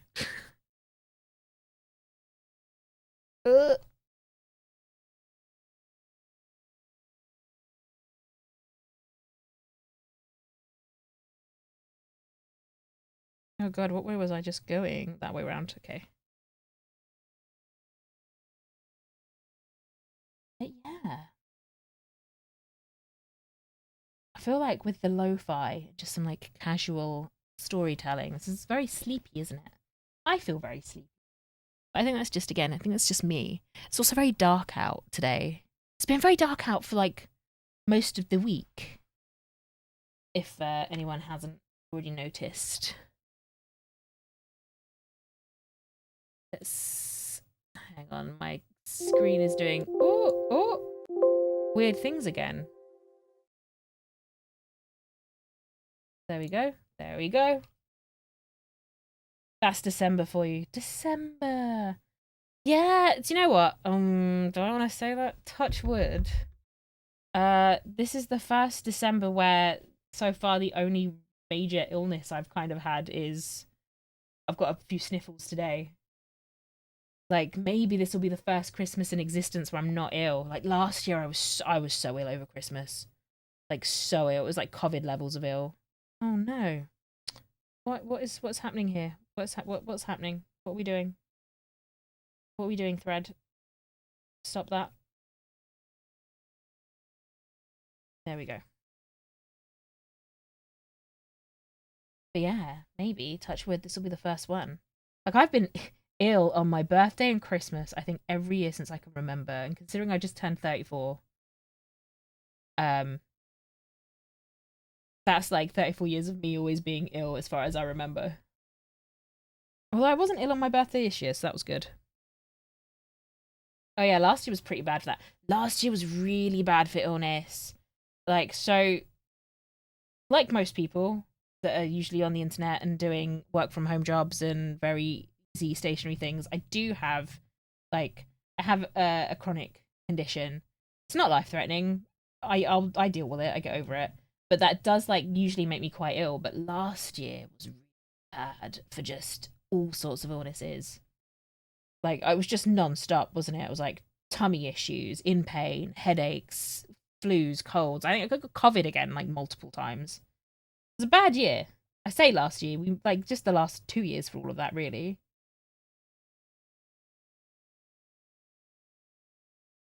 Ugh. But it was one of the reasons why, like, when I was streaming, I was having to like stop. Like, my own health was preventing me from finishing off like stories and roleplay and stuff. That wasn't fun. That wasn't fun at all. It was, I'm too sick for stream. Yeah, it was too sick. And that was the thing. Like, people, like, I really enjoyed streaming. I originally, like I said yesterday, I got into streaming out of spite. I learned to stream or got into it to prove a point. And then I really enjoyed it. And it is great. Like, for people who maybe can't consistently, I don't want to say like consistently get out of bed, but for people that like can't move around, can't do like the necessary, that's the wrong wording as well. like your normal run of the mill type of jobs. Like I used to be incredibly active. I would be working with children, I'd be running around, or I'd be making like costumes as well. Like even when I did that, it's like sewing is chaotic, especially when you're making massive ball gowns. You need a lot of movement. And like I just couldn't be consistent with it anymore. And a lot of people are in that situation. So then I started streaming and went, well, this is fun. And this was like, it was a nice little way to make like some pocket money, like the ad revenue alone. If you've got enough viewers and stuff, over time it accumulates and it's just nice. And it was a nice little thing to do and I could justify it. And alongside that, I'd do some writing. Like I'd do some freelance writing stuff. And yeah, like a lot of people on the internet, it's great. But when you're in a position where it's like, I can't even sit at the computer, I'm too ill. I don't want to be on stream because I'm that ill. I haven't got a voice. I can't breathe. I'm full of snot. Like, you guys don't want to watch us do that. You don't want to see me die on stream, right? Do you? I'm aware that I'm kind of rambling right now. It's because I'm focusing on this eyelet. We're done, by the way. The eyelets are done. She says. Okay, let's just tie that off.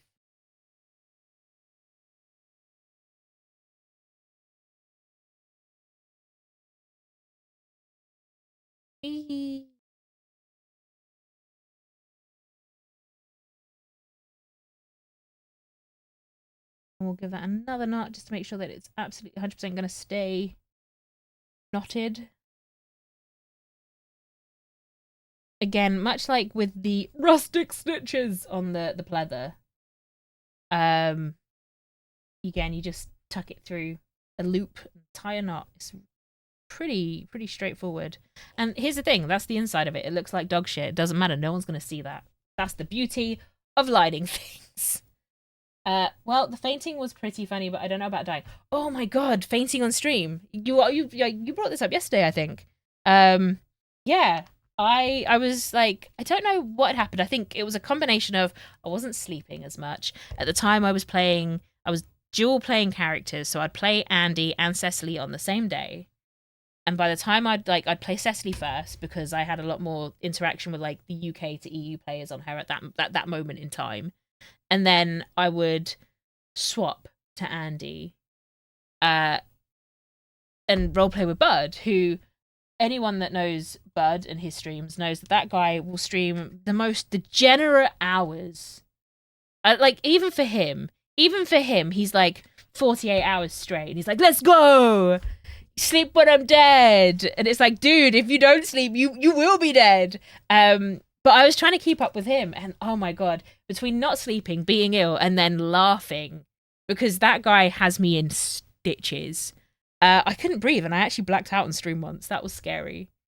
Like, I genuinely remember laughing so hard the front of my head was hurting, and I sort of leant back in this chair, and I sort of leant back, closed my eyes for a second, because I was, like, seeing spots.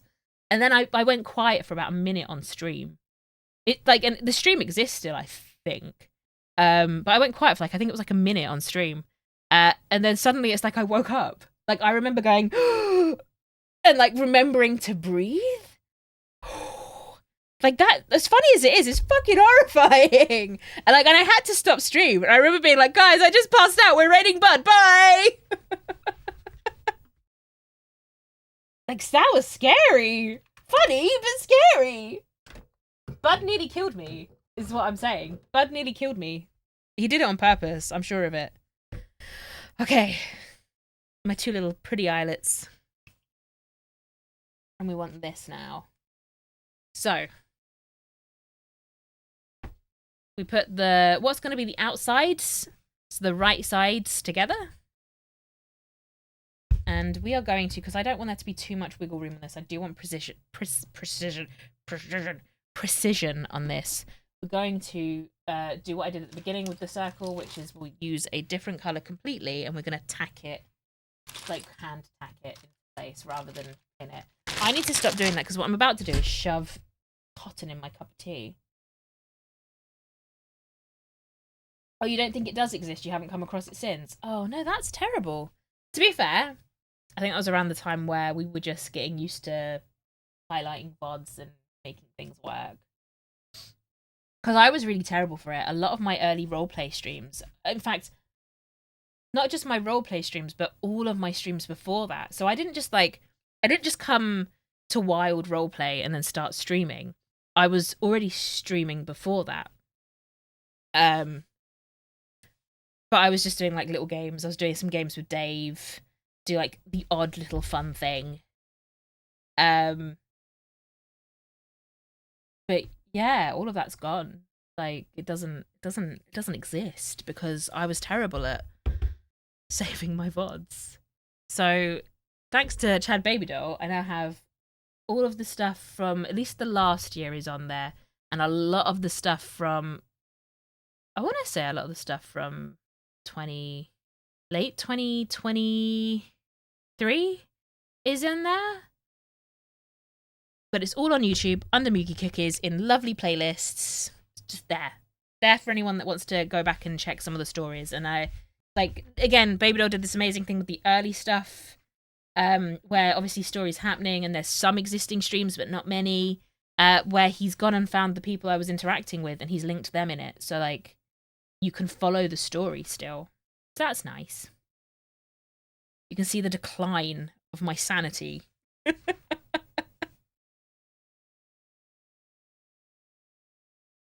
But it's a shame that some of this, like, they're like passing out on stream, as scary as that is, it's a shame that doesn't exist, because that was a hilarious moment. That's right. The decline of my sanity. You can see the moment that I decided to never wear a coat again, ever, even in IRL, in real life. I don't wear a coat to this day. I'd rather freeze than wear a coat. Right. Where's my needle? My little needle. Is that the little needle I want? It is the little needle I want.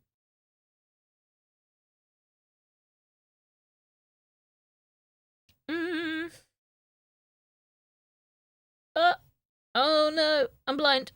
Can we get that to thread through? Come on. I'm trying to get it in the light. So, everyone's like, I say everyone. There's like this, I don't want to say it's like a common acceptance, but I used to really associate things like sewing and knitting with like little old ladies, cute little old grannies sat there doing their sewing and darning socks and stuff. I don't know why. It's clearly an inaccurate thing.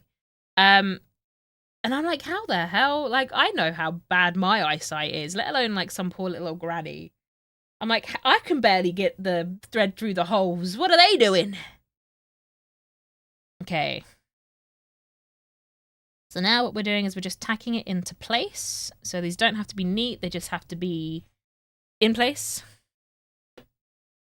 And this will stop the fabric from traveling too much, which, to be fair, with this like velvet fabric, this fucking stuff moves like a bitch because it's got like the friction there. It has a life and mind of its own.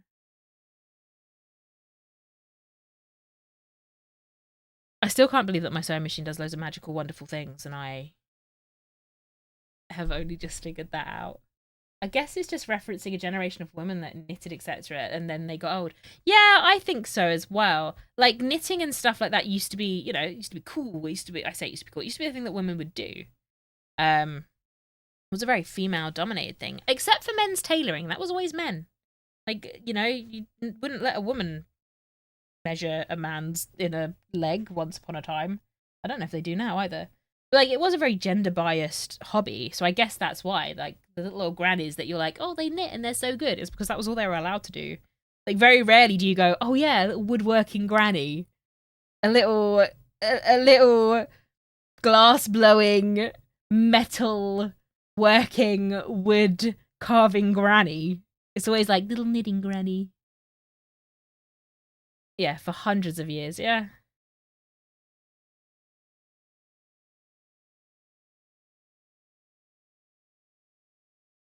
Man, I want to be. That's my goal. I want to be the woodworking metal whatever it is granny. I'm gonna be the granny that, I don't know, teaches the grandchildren to weld. I don't know why. I don't know how to weld. It's not something I've ever learned, but I'm gonna teach grandchildren that.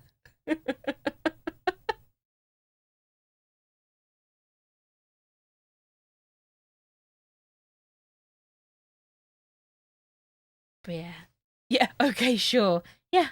I'm gonna teach babies to work. To be fair, I sat in the car today whilst driving my other half to work, and I was like, I'm gonna learn how to cobble. I'm gonna cobble shoes. He's like, no, you're not. Fuck off, are you? Like, I have a bad habit. A lot of the skills that I end up learning, like, there's a few that I've learned in an educational capacity, some I've done in professional capacities, but like and had training and stuff. But for a lot of the skills I've ended up developing, they have very much stemmed from the fact that I've seen someone else do it and I've gone, I can do that.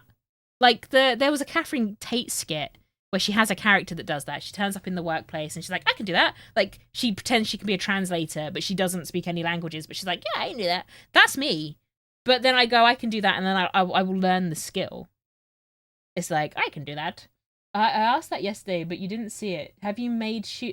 Oh, did you? I didn't see that. No. I've not made shoes. I have a pattern to make like what would be like moccasin type, Ugg boot looking things, like slippers and stuff. I've never made actual shoes though. There's a lot that goes into it though. Like if you want to make really nice shoes, I'd love to make shoes, but I've never had like the resources or the space to do it. I've made boot covers. Like again, I did costumes. So if you think like the shitty boot covers you can get in a costume where you can put them over your trainers and then it looks like you got pirate boots on, it's a bit cheap and shit. I like made a slightly more quality version of that. But yeah, I think shoes would be so cool to make as well. So I'm a big fan of shoes. I love a good pair of shoes, especially like the quirky ones. So there's a company called A Regular Choice that make ladies like high heels, like fancy shoes. Oh, they are stunning, and I only have one pair from them, but I love them. And I'm like, who came up with this idea? And they are blue and yellow. I love yellow and blue as a combination to begin with, but they're seamstress shoes. So they've got like tape. The reason they've got yellow on them is because they've got like yellow tape measures, and they've made them into like a flower, and then stuff like that. And I really like that. There's a little bit of like fabric check on them, so like haberdashery shoes, I guess I should call them. And I love that. I love that you can, like, if you know how, I love that you can make these amazing designs. It's a bit like millinery, which, by the way, I haven't done any millinery either. I'd love to know how to really make hats. The closest I've come to is decorating a top hat. I wear 24-year-old Doc Martens with Royal Mail branding on them nowadays. That's cool, though. That's the thing, though. Shoes, much like clothes, much like costumes, it's an extension of, like, you. There's a big, like, unless you're one of those people that really just doesn't care and you just wear whatever, but even that's a part of who you are. It's one of the reasons why I loved costume making, because it portrays your character. Have I already fucked this? I might have already fucked this. This is why we do it all by hand. It's fine. It's fine. It's not that bad. It's fine. We'll make that work. But yeah, no, I just like, I think it's great. I personally have never actually owned or worn Doc Martens, but it's only because I also like to be comfortable, and too many people told me you have to break them in before they're comfy, and I was like, yeah, too lazy. I'm not doing that.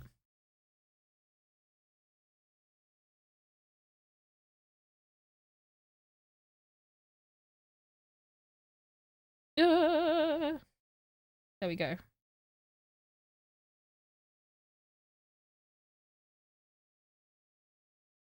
Yeah, we're good. We're just still tacking, making sure things are going to line up when we sew them together. If they don't, that's when we have problems. And we don't want no more problems today, because we just spent 2 hours of me panicking and screaming, problems!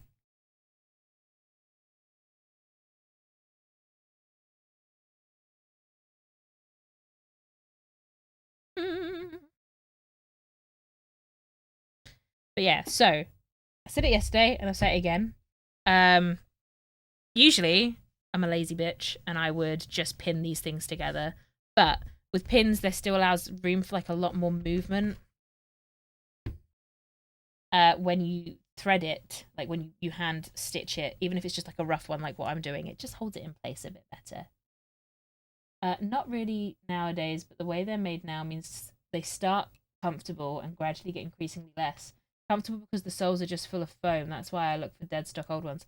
Yeah, that seems to be a big thing with shoes at the moment. Like, you can buy shoes with memory foam in, and I'm like, that's great.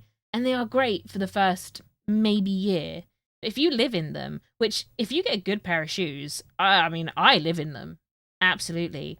But once you wear that sort of foam down, because it doesn't last forever, it's not as durable as, say, like leather. It freaking is horrible. And then you end up buying more shoes and you pay more to have memory foam that and it only lasts a year when you're like, well, these other boots don't have that and they're actually made from really nice, soft leather. Like, it'll last longer. But yeah. I say this again as someone who will buy the memory foam and waste money. Because I like to be comfortable immediately. I say this, I got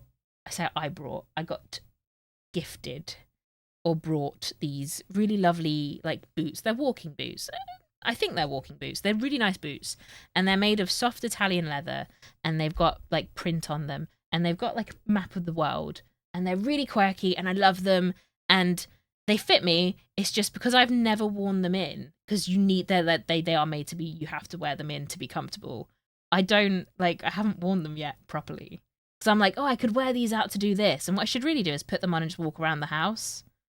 Because I've not worn them out either yet. It's just these beautiful pair of boots that just, like, I should just frame them at this point. But they are nice.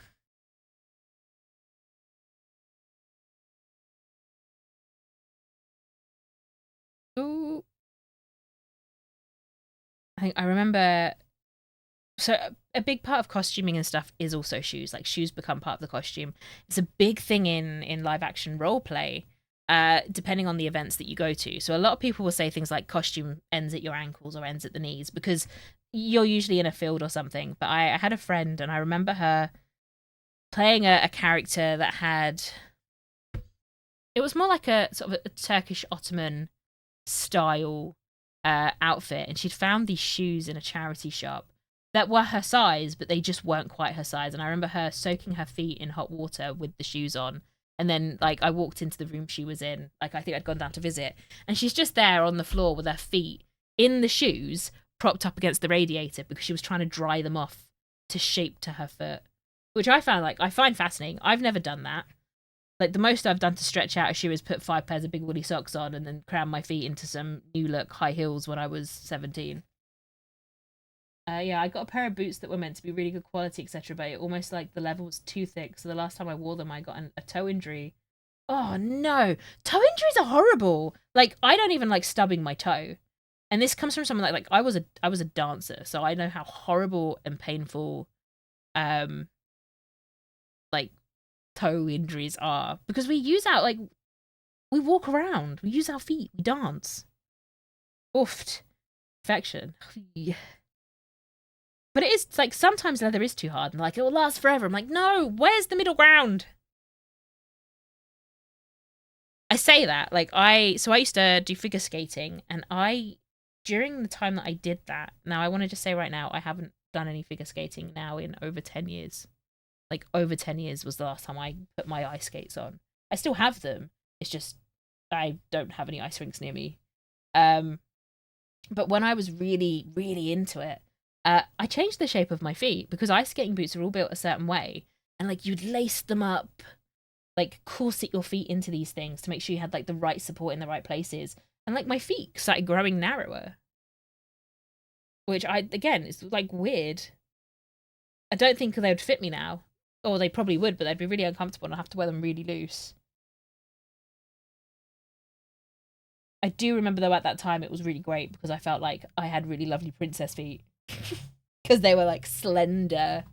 Whereas now, where I live at home and live in fluffy socks and slippers, obviously there's nothing compressing your feet together to make it have to grow that. Breaking in new skates. Oh, man.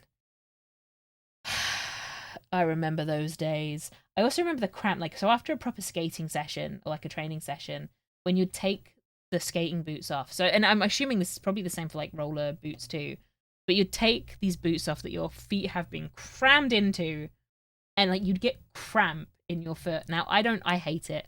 I hate cramp, but for some reason, this was like the most satisfying feeling.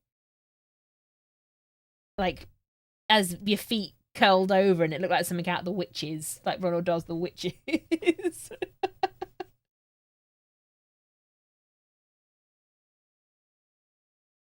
But yeah, the one and only time I was like, yes, how satisfying does that feel? Because I'm a massive baby. If you like, have you ever got like cramp in your calf or something in the middle of the night? I make that everyone's problem. I'm not a nice person. Everyone in the house knows. I'm screaming, I'm crying, I'm like, kill me now.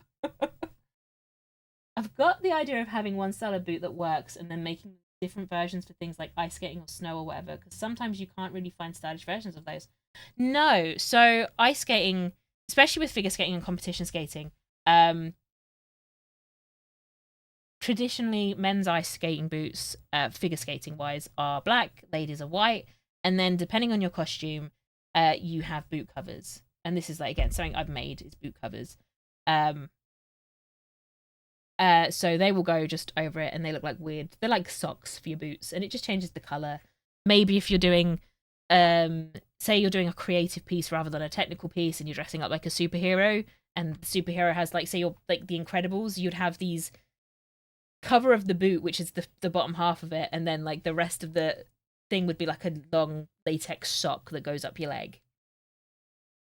And then there was also, I remember having ice skating tights, which like, because you're on the ice, so you want to be warm. They were like these thick, they weren't quite wool, but they were like really thick tights, but they had like Velcro underneath them.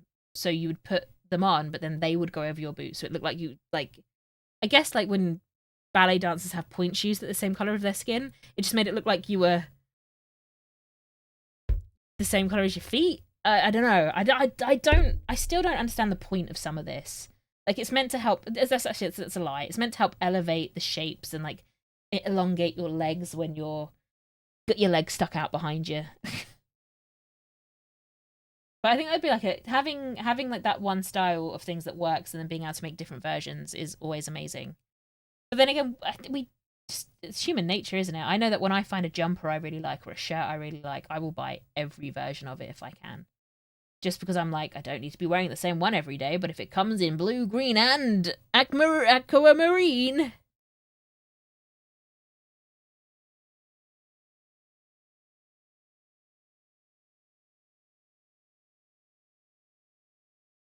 Ooh. How are we doing? We're getting around. It's mostly staying in line. Please stay. We're good. We're good. We're chill. It's still gonna work. It's still gonna work. We're still on track for this to work. So do you skate, Falcors? So you're saying breaking in new skates, ice skates? Oh yeah, yeah. You get snow and shit. It's a big thing, ice hockey and stuff where you are. I'm stereotyping so hard.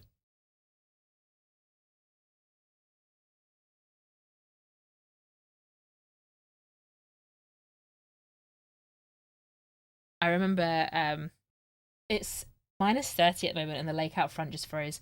I wish we had that in the UK.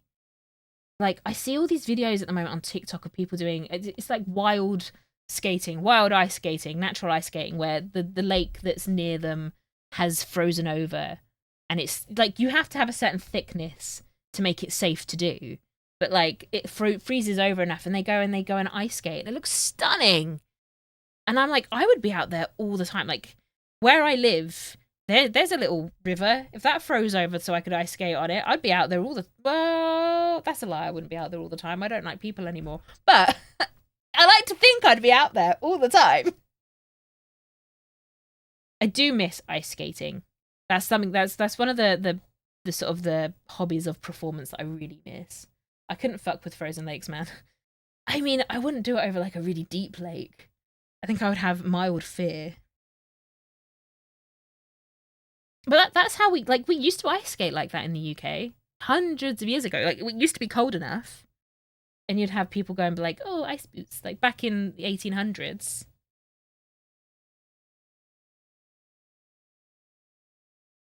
Ultimately, I'm pretty sure more people died of drowning back then too. So maybe that's not a good example. Maybe that's not a great example.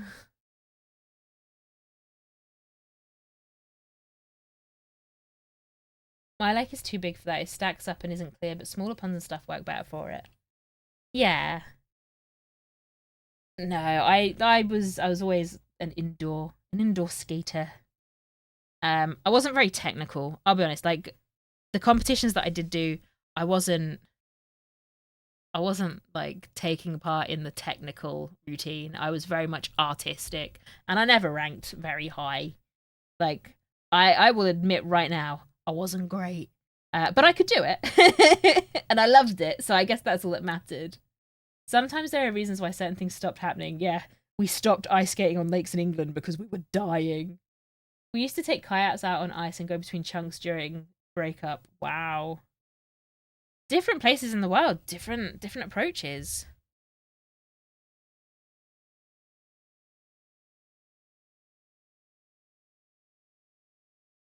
Ugh. I say that though, in the UK, we're not prepared for that sort of weather. So when we do occasionally get it in like a rare freak change in environment, like, we're just not prepared. A little bit of snow can shut the whole country down. Our capital here has ice skating on the main canal. Oh, that'd be amazing. Maybe I'm just sat here missing ice skating. Plus, it's Christmas. And this is, so now I'm going to have a really bitter opinion. It's Christmas in the UK. Lots of temporary ice rinks are popping up. I would love to go. There's one in Canterbury, which is the city near me. However, I refuse to pay like the £40 it is to be on the ice for like 35 minutes to 40 minutes. Where, once upon a time I used to pay £5 and I'd be there all day. Like, what is this? What is this? It's not a gimmick. It's my lifestyle. Don't rip off ice skating for me.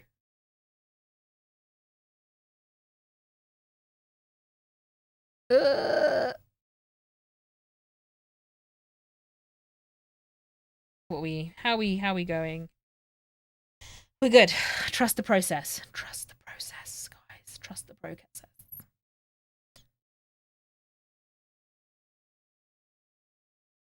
Oh dear. Oh dear.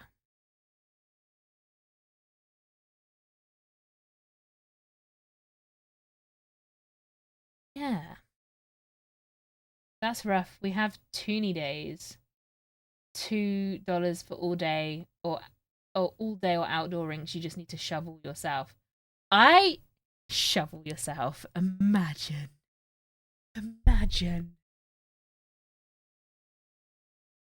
Imagine having that much snow. I say this. Like, I've seen that much snow. I lived in the Arctic Circle for a little bit. But yeah, a toonie day.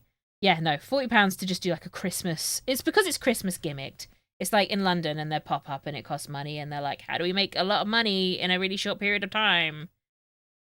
But yeah, but I remember when I was really into ice skating, I really got into it when I was 14 years old, 13, 14 years old. Like, it wasn't something I did all my life. I wasn't like child prodigy ice skater. This was my life. It was something I picked up a bit late, like later on, in comparison. What just happened? It's fine. That can just stay like that. But like, yeah, I'd be there all the time. Like, Wednesday nights was disco night at the local ice rink near where I grew up. So you'd go there between 7 and 10 p.m. on a school night. It was really cool to be doing that. I did that more when I was like 15, 16. Like, I don't think my parents would have let me at 14. But you'd be there on a Wednesday night and then Saturday, all day Saturday. Like, from 9 a.m., I'd be at this ice rink. It would like close down for a bit I say midday, like at like 4 p.m. They'd shut down from the day skating, go to McDonald's, which was around the corner, sit there for 2 hours and have something to eat, and then I'd go back in the evening for like the disco night. And I used to love that. And then I'd be there again on Sunday. Like if the ice rink was open and I could be there, like I was there. But it was like affordable, especially when I got like to a certain age where I had like a little Saturday job and I had the money to do it. I say a Saturday job, like I had, you know, the newspaper round type stuff, and it was affordable. Sadly, it was when I actually had to start working properly that I stopped being able to do that. I played hockey till it got super political in high school. I don't know too much about ice hockey. I know there was a women's ice hockey team that I wanted to join when I was 16. And I tried out for it. I struggled. I'll tell you that right now. I struggled because I was so used to figure skates. But I tried out for it, and they told me I was too small. Like, and this team, they were quite, and I don't want to say they were like big ladies. They were very muscular though. They were very fit, very strong.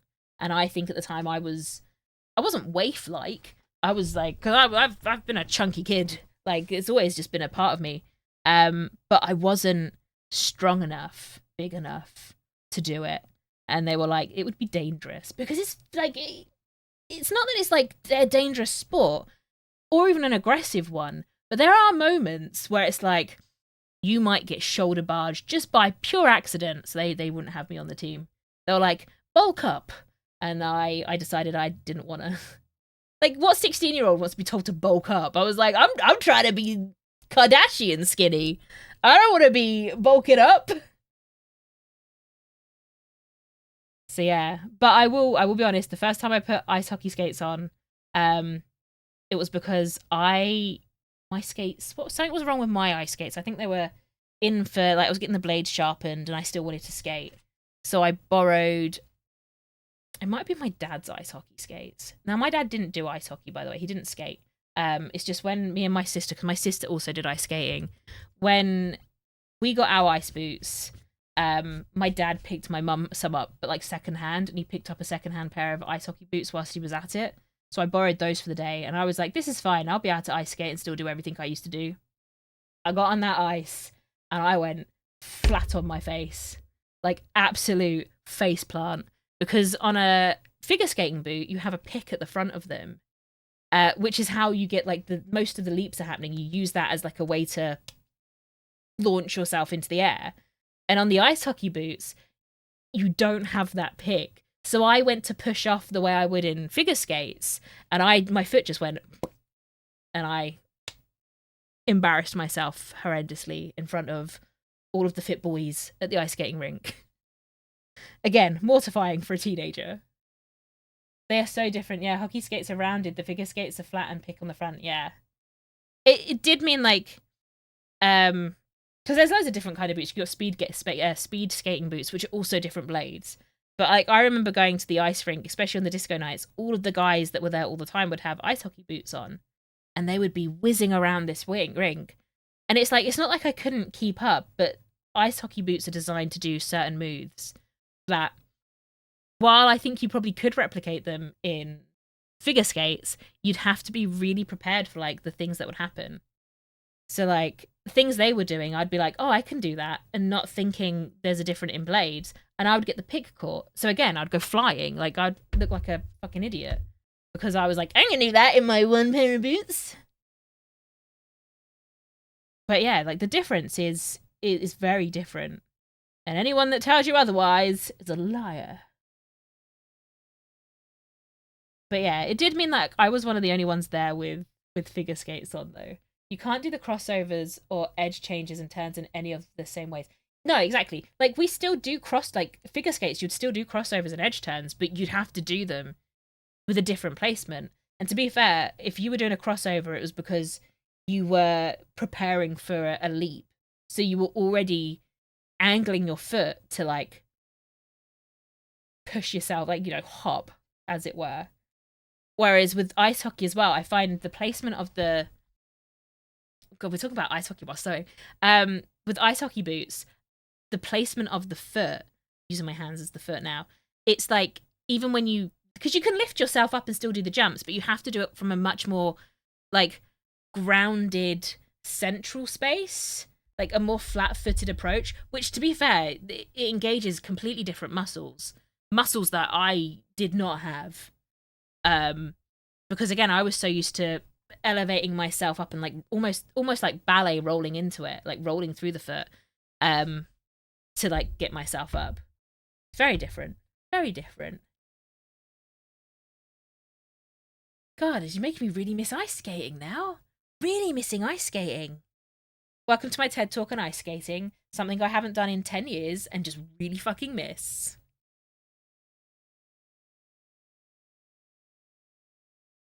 What was it? I remember my instructor used to get really annoyed at me when I was in like lessons, because where I'd be ice skating all day with like, you know, the guys at the rink, I'd pick up really bad habits. So I'd be trying to do like a Salchow or just literally skating, circle in reverse, like, you know, arms out. And they'd want like the, you know, the delicate ballet hands, you know, like, yes, Swan Lake. And I'd be going like this, like throwing my hands out because I'd like gotten a bit rougher and like, ugh. And they'd like, stop it, delicate hands. And I'm like, no. I was really bad for it. I think there's a DVD of one of the ice shows I was in. The rink that I used to skate at and used to train at, they'd do a Christmas ice show every year. And one of the ones, like, I've only got one of them like recorded. I wasn't in many of them, but it was in one of them, and we were doing a ice skate, like a big group ice skating routine to something like Rocking Around the Christmas Tree. And I've never been more embarrassed of how shit I was in my life. So I was one of the older skaters. There was another girl around the same age as me, and we had to do like, we were the ones that were like lifting the younger kids. We were also like a sturdier skaters, so we would do some like fun little lifts and stuff. But one of the big group numbers had everyone go into like a cross and skate in a circle, but like a circle cross. And it was growing. So you'd start off with the two in the middle, and it would just keep growing as more people like skated into it. But I was one of the last people to try and skate into it, and I start picking up speed to like get there at the right moment. And I clearly got a bit too enthusiastic, and this is on the show as well. I skate towards it, go to get caught by the other person, because the way it was meant to work is you're meant to catch people. And as this poor person was like just bringing out their arm to sort of catch mine, I've gone like clear to the other side of the rink and just like, yeah, I'm not getting back for that. Like straight into the barrier. Embarrassment. The reindeer horns fell off and everything. But yeah, that's proof Cecily is a self-insert. Be delicate. No! It's not that I'm not a delicate person. Like, I think in comparison to some people, I am quite delicate. I think I can be quite gentle too. But I don't want to be told to be. So when you tell me to be a certain way, especially now, I've gotten worse. Crazy! Thank you for the subscription, my beautiful man! But yeah, like, the older I've gotten, the worse I've gotten for this. If you tell me I have to be a certain way, I'm like, I shall rebel. And I do think that's because growing up, I didn't have much to rebel against. Like, I would have loved to have been a rebellious teenager. I couldn't have been. I was very fortunate. I had very enabling and encouraging parents, which meant I was a very safe teenager because I didn't have to rebel. Like, if I did the whole underage drinking thing, it's not good. Don't do it. I have to say that for legal reasons. But like, we used to go drinking outside the cricket club when we were like 16. I would be the one calling my parents. If someone got like really ill because they're stupid and got paralytic and drunk too much, I'd be like, Mum, come and get us. Something terrible's happening. And she'd come out at like midnight and come and pick me and this like whatever random person's throwing their guts up and take them home. And I wouldn't be in trouble because they were just like, if you're going to make dumb mistakes, would rather you make dumb mistakes but be safe, like know that we're going to come and get you. And I knew that. So rebelling was really hard. And I think that's carried on through to me as an adult. Because I'm like, I didn't get to rebel as a teenager. So now it's like, you must be gentle. No, I mustn't. You must be the love interest. No, I won't. Put your coat on. Fuck off. Like, don't tell me to do things. I'm grown up now. I'm a rebel.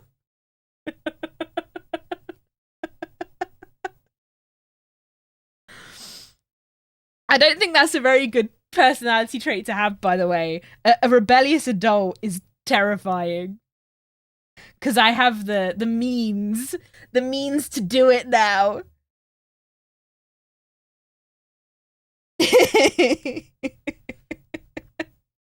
So yeah, if you like, reverse psychology works on me if I don't know you're doing it. So if you want me to do something, just be like, yeah, you don't have to do it. And I'll be like, yeah, no, but I want to, because you've said I don't have to. Make it optional. And I'll be like, yeah, let's do that. Tell me to do it. And I'll be like, That's the kind of relationship you want with your kids. We're trying to do that with our teenager. You're a teen. You're going to be stupid, but can you always call us? But you can always call us. Yeah.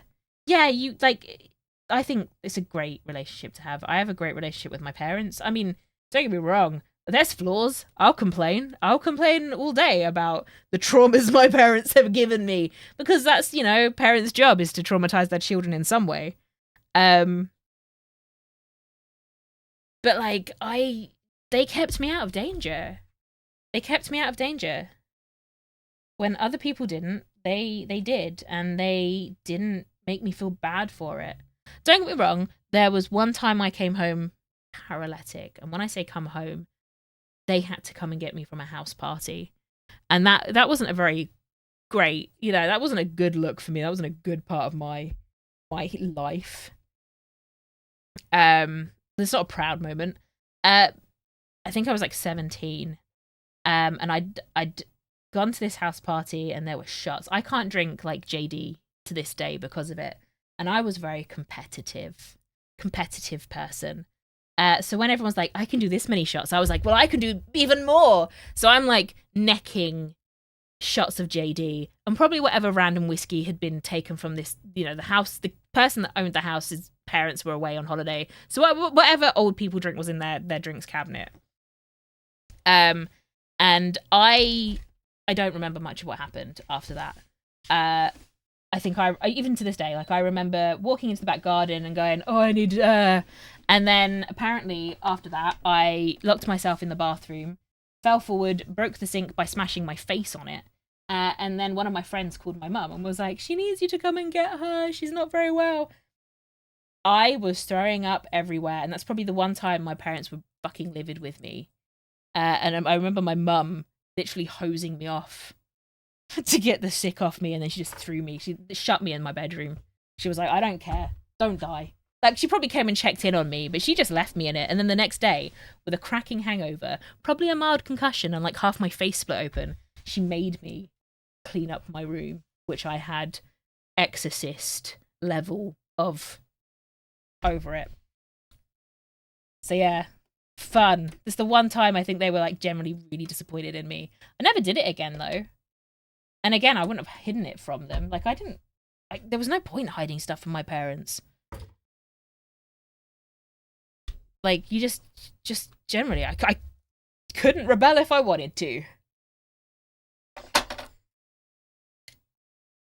But also, I will say this right now, I do remember one of the benefits of not being afraid of calling my parents was I didn't have to walk home from places. If I was a bit drunk, I'd be like, can you come get me? Can you get me from this house party, please? Hard lessons learned there. It's amazing we made it to I'm generally surprised I've made it to adulthood. There's so many things that I've done and I'm like, that could have gone so wrong. I could have died. So it is amazing we've made it to adulthood. But yeah, I do believe that my parents brought me a moped for my 16th birthday purposefully to make it so that if I wanted to go anywhere, I'd drive myself and then I couldn't drink. I think that was like, part of me thinks there was a bit of them that was like, this is a preventative measure. Also means we don't have to drive you around. Wise. Buy your children mopeds. Now we need to find a different thread for this because I want to... What way around do I want to sew this? So I'm going to want the darker thread on top. Let's find a dark blue. Also crazy, I just seen that your subscription is for 20 months in a row. Have we known each other that long? Have we known each other longer? That's amazing. I love that for us. I'd also, by the way, love you to come and play some Helldivers with me at some point. And yes, I know, you're a grown-up, you have kids, you have responsibilities. Boo. Boo-hoo. You're a responsible adult. But come and play some Helldivers with me, please. I do have a dark blue. I do have a dark blue thread. I'm aware that I've got... So one of the things I tend to do is I shove needles in my spoolies. And I probably shouldn't do that because then I start burying around in my box of thread and I stab myself. I'm a grown-up and shit. So lame. So lame, right? Listen, even grown-ups can have fun. Come and play Helldivers with me. Oh.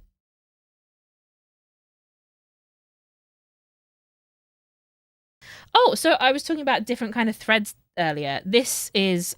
Have I got one I can compare it to? So a lot of the thread that I'm using at the moment is like a thinner, finer thread. I think, is that... Yeah, that's focusing. But other threads you can buy slightly coarser.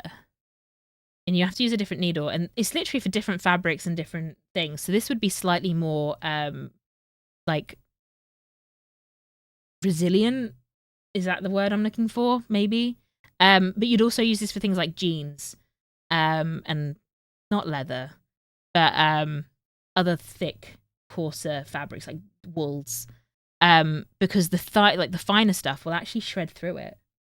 Like you could slice through it. Yeah, usually though, if you're wearing something made out of jeans, you also want something that's gonna like hold and last, right? Just fun facts about threads. Slightly thicker threads, whilst I try and find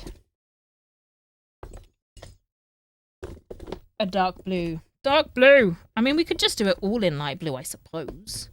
But maybe I don't want to do that. Maybe I want to use a dark blue. That's white. Ugh. Oh, there's a dark blue. Is that the right dark blue? It will have to be the right dark blue. I mean, it's kind of like... It's more of like a bright blue, though. Well, that's a maybe.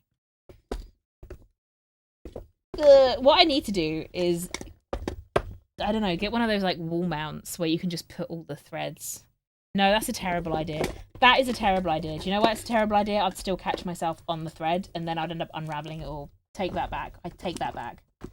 Bad idea. I think we're going to be using that one. The one I just pulled out. Because I don't seem to have... Oh, I mean, that's a navy. The navy might be better, actually, because it'll be less offensive. Yeah, we'll use the navy. Let's put all this back. What are you doing in there? You can come out. Making space. I kind of want you. No, I don't.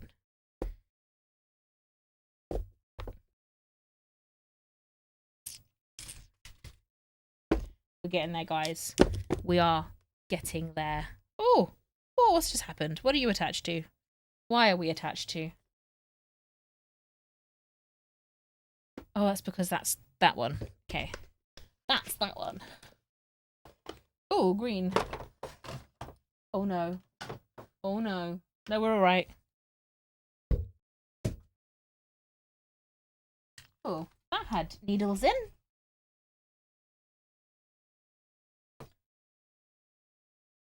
Okay.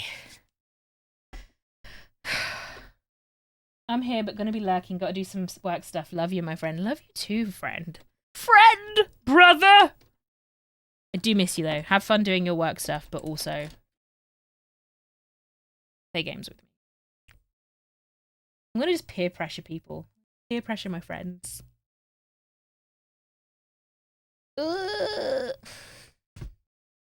Fuck. I've lost a bobbin. Where's the bobbin that had the blue? The bobbin with the blue?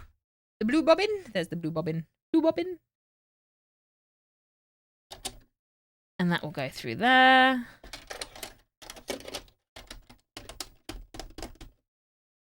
And then we want the dark navy. Like, is that that's definitely navy. Say navy on it? Yeah, it does. If you are interested, by the way, in getting into things like sewing, I 100% recommend like Coates Moon threads, and it'll actually say it on my little dibble double. They're such a nice brand of thread. Just generally, it's one of my favorite. They're like a bit pricier.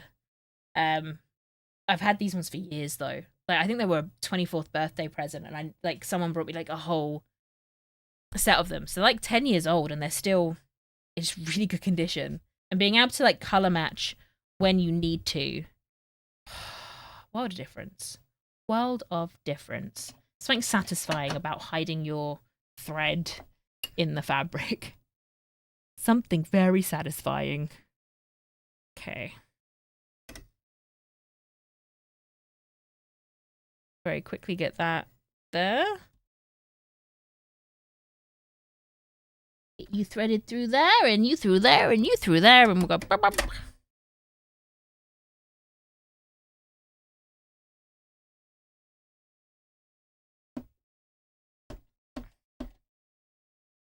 Okay, so we've put 2 different colors in our machine this time around because we are dealing with 2 different color fabrics. Fortunately, this is still just like going to be on the inside, but it helps. It helps. We're going to start near the... No, we're not going to start near the holes. I don't want the holes to have that on it. So we're going to start on this side. Let's hope, shall we, that this goes well for me. I have doubts. Let's try not to accidentally sew more stars. Thank you. Did you know what was about to happen? I was about to sew more stars. We're good. We're good. We're good.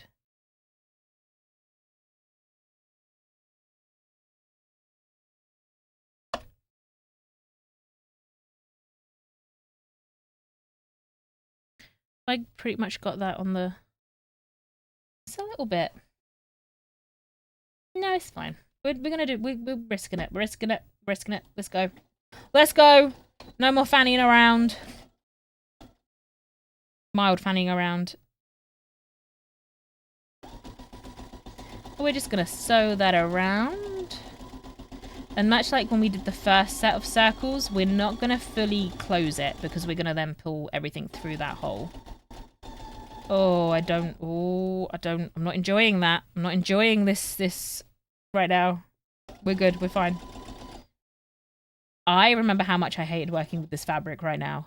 This fucking blue fabric. I remember hating it. I remember how much I hated it. Because there's a slight stretch to it. I forgot that. I forgot that. It moves. I forgot that too.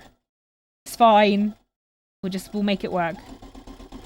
Some fabrics are horrible to work with. My least favorite, tulle. Like that soft, thin type stuff. That is like trying to sew unicorn farts together. Like, doesn't happen, and I hate it. Fur. I also don't like working with fur if I can help it. Just because... And I'm not talking like... Oh. Yeah, I'm not talking like real fur. I just mean any fur. Fun fur. All of that kind of thickness. Because you can't see what you're doing half the time. And there's extra steps to manage it. And, you know, we've already established I'm lazy.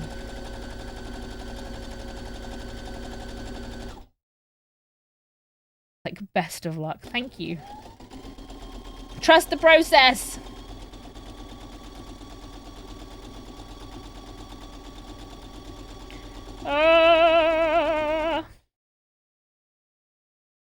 How are we on the tension? We're doing all right.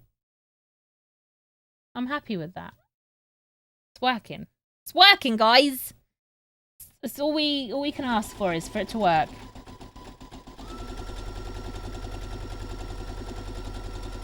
Like, we are so close, actually, to this being almost in a good way to be completed-ish. Oh no! Oh no! I forgot to. It's fine. It's fine. I forgot to leave a hole almost. But what we'll do is we'll just unpick it slightly. So do you eventually tidy up all the edges and everything? Do you mean like all of these edges? Yeah. Well, these edges are all inside, so you don't see it. You'll see what I mean in a minute. So all of this that you see right now is all gonna now be hidden on the inside. Unless you mean like the fraying bits. The fraying bits are very much it's the fabric. If you have an overlocker, that is a great way of dealing with fabrics that fray, because and if I had an overlocker, I would have actually done the edges on all of these before I then went and sewed them together. And with an overlocker, you have they're scary. They have a blade on them as well, so as you sew and they sew over the edge, like they like zigzag in to sew it. I'm trying to think if like most factory clothing, I'm wondering if I've got seams in my jumper that have it. Most factory clothing will have overlocked edges. And what that does is it actually, again, reinforces the fabric shape. I just don't have an overlocker because they're pricey. But they do make like fraying edges better to deal with. But they're not necessary. So let's just get this picked out so I can actually turn this inside out. Oh. I forgot to leave a big enough hole.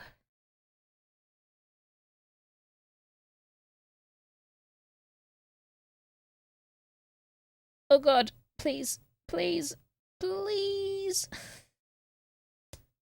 Oh, well, I snapped that thread, but it's fine. It's fine. That's a fixable afterwards thing.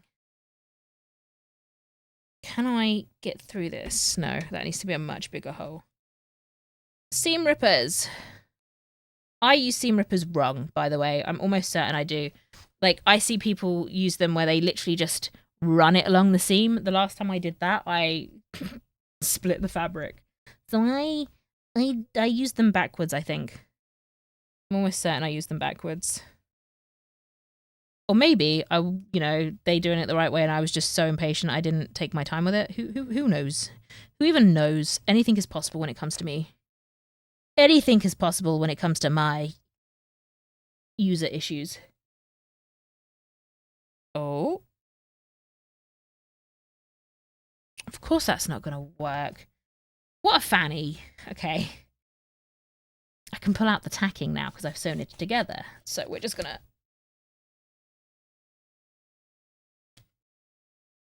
We're just going to sew that up. At some point, I'm going to actually have to tidy up all of the thread and hide the needles. So my dad is coming to stay with us on the 20th. And then, like, on the 22nd, I'm going to see Starlight Express with my mum and my sister. But my dad's coming down because my dad works away from home. So he works down south whilst they all live up north in the UK. So rather than go home, he's going to come down to us, stay for a few days, and then we're all going up to see my family for Christmas. But I don't have to drive because my dad's going to drive me up there and then drive me back again afterwards. Which is nice because I don't want to drive.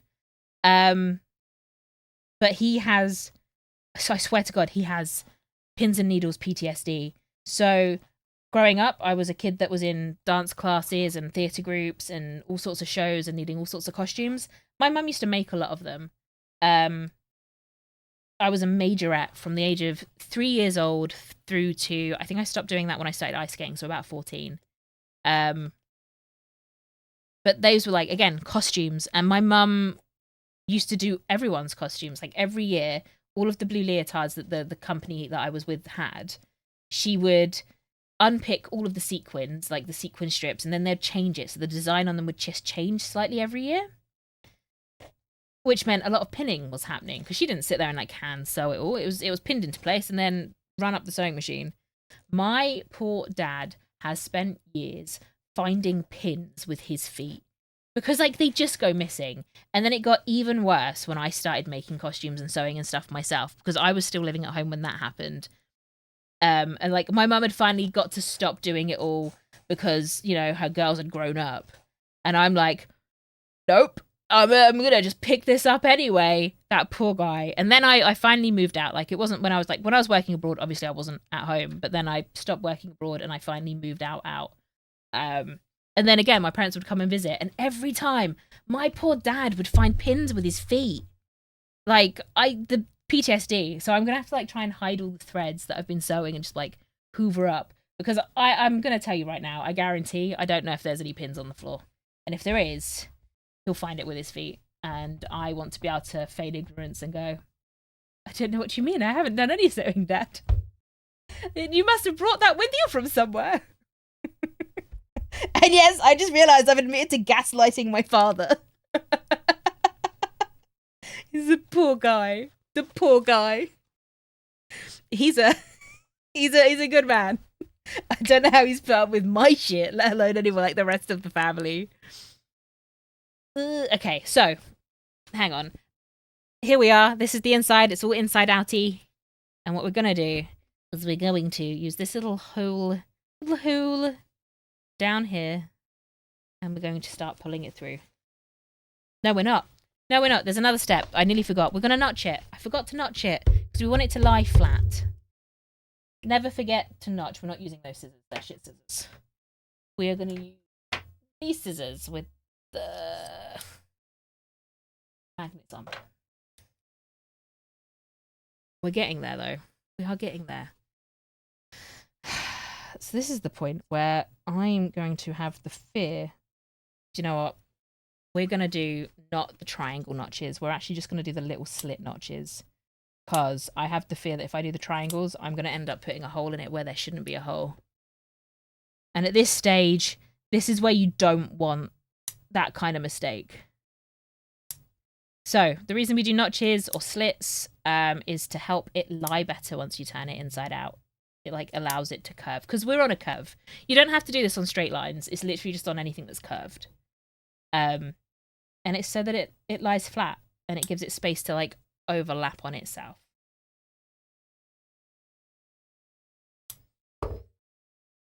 We're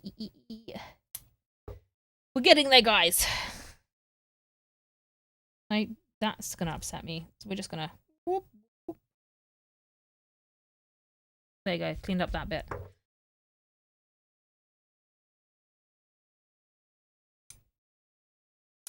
Like, so I am aware this is taking me about 2 streams to get through. By the way, that's like 3.5 hour streams to 4-ish hours.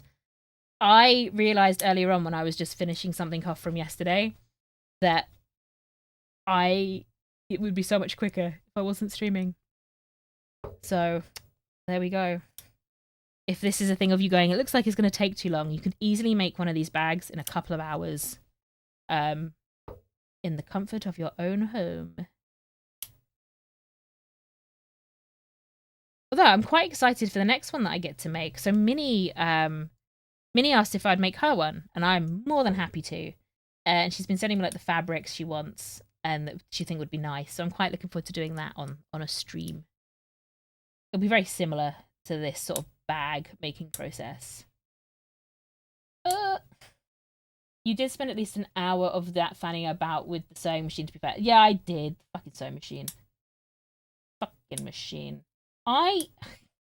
So I used to have an embroidery machine, but the thing is, it was a secondhand one, and I never figured out how it worked because it didn't come with a user manual.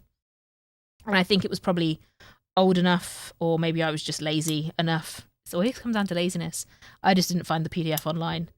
And I never quite figured out how to use it, which is a shame, because embroidery machines, especially the newer ones, there's free software online. You can make your own embroidery patch designs, and then you just whack it through the machine.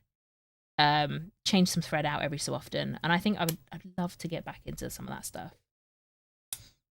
Like, this sewing used to be a big part of like who I am and who I was, and I hadn't done it, like I said, in about 2 years. I packed it all away because my life was just roleplay. Oh, I dedicated a big old chunk of my life to roleplay in the last couple of years, and I didn't have the space. Like, I don't want to sit surrounded by sewing stuff whilst gaming all the time, you know? But it's been nice pulling it back out. I will say it's been really nice pulling it back out because I've really enjoyed sewing again. I guess some hobbies we will always come back to. So, see if we can get to come out of the tiny hole I've left. I remember the first time I saw someone do something like this. And I say someone, it was my mum. She used to make Barbie clothes for my dolls if I asked her nicely. She'd try and get me to make them, but obviously, why would I make them if she could already do it better than me? So she'd make little clothes for my Barbies, and I remember the first time she like pulled something inside out, and I was fascinated by it. Like I was like, it's magic, and I could not understand how it works. It's actually quite simple. Like as an adult, my brain understands, but as a child, it did not.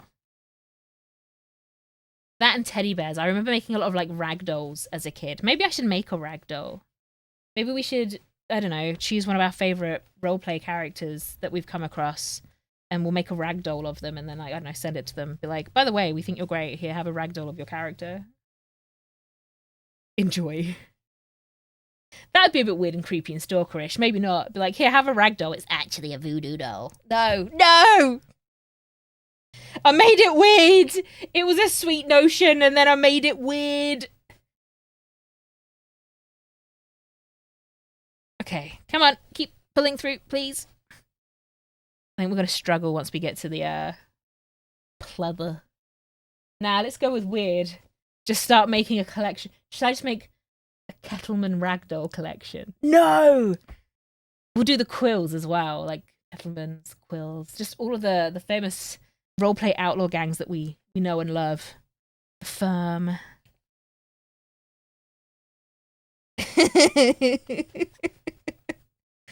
I'll put them on a shelf in the background. Most people just get like bobbleheads and what's the Funko Pops, but not me. I hand make them. I could really go in down that dark hole of creepiness. I'm not gonna. Guys, at the end of the day, I'm just a fangirl, okay?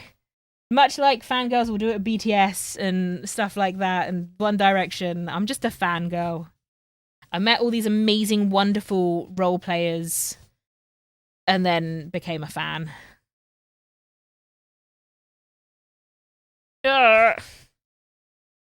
Although don't tell Bud and I what that, because they'll think that I actually like them, and we all know that I don't. I became a fan and then made voodoo dolls.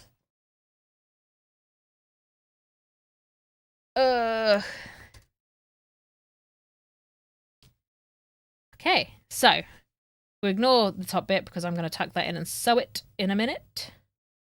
But otherwise, we now have a very nice circle. And on the inside, we have very nice other circles. So, now, let's get some more sewing on. What I was going to do... Actually, no, I'm still going to do that. So we want to top stitch this. And I'm actually going to pin it. I should have pinned it the last time I did top stitching. And I didn't. And I regret that greatly. So we're going to just pin some things into place and take our time because we want this to be a little bit neater. We do. Convince myself of that.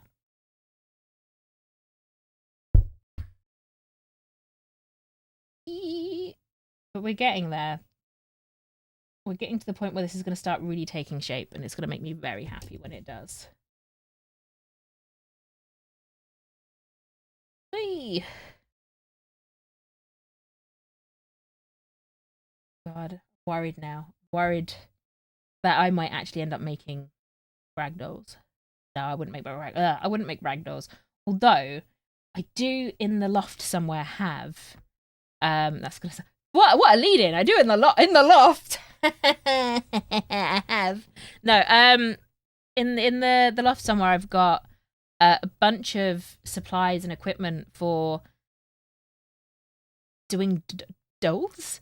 I don't know if you've seen them like on YouTube. I got into them on YouTube, like doll crafts, where people would take like old Bratz dolls and old Barbie dolls and like take off their face, pull out their hair, and then like turn them into these amazing little things and make them, you know, these great dresses and little mini outfits. And I was like, that looks fun, I can do that.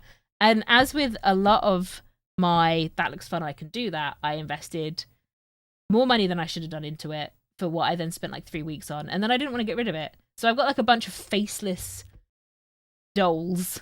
Like, don't do like that big sort of thing. Bunch of faceless dolls in the attic. You could always make a ragdoll of one of your characters and see how it goes. Not Andy, though, because she's a sock puppet. What? I'll make a sock puppet. But yeah, we could 100%. Maybe we could. No, I don't think. I don't know if any of mine are really iconic enough to make that easy. Let me just clarify, to make that easy. One of the great things when you make things like ragdolls is they're never going to look like the person, but as long as you got the outfits right, you know it's them. Like, you need to be really iconic with it. Actually, that's probably a lie. I could do Cecily in the hack, couldn't I?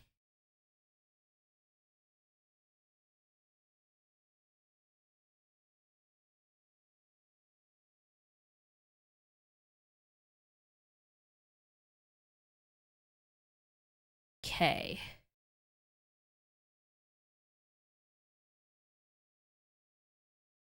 We're getting there. We're getting there, guys. Maybe I should just make sock puppets. So it's speaking of puppets, that's another one of those. I looked at something and went, I can do that. I taught myself how to make puppets, like Muppet style puppets. And I brought loads of like furniture, like thin foam to do it, and all of the felt. The cloak, yeah, the cloak would have the physics now. That's true. But yeah, no, puppets is another one I learned to make, like proper Muppet style puppets. I don't know why. I just have that terrible habit. It's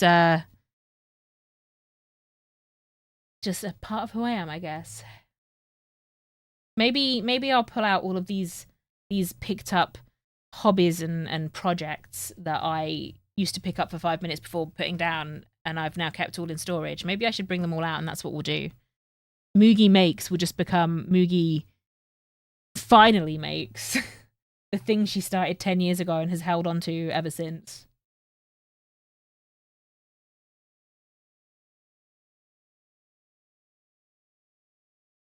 So, I should remember to drink.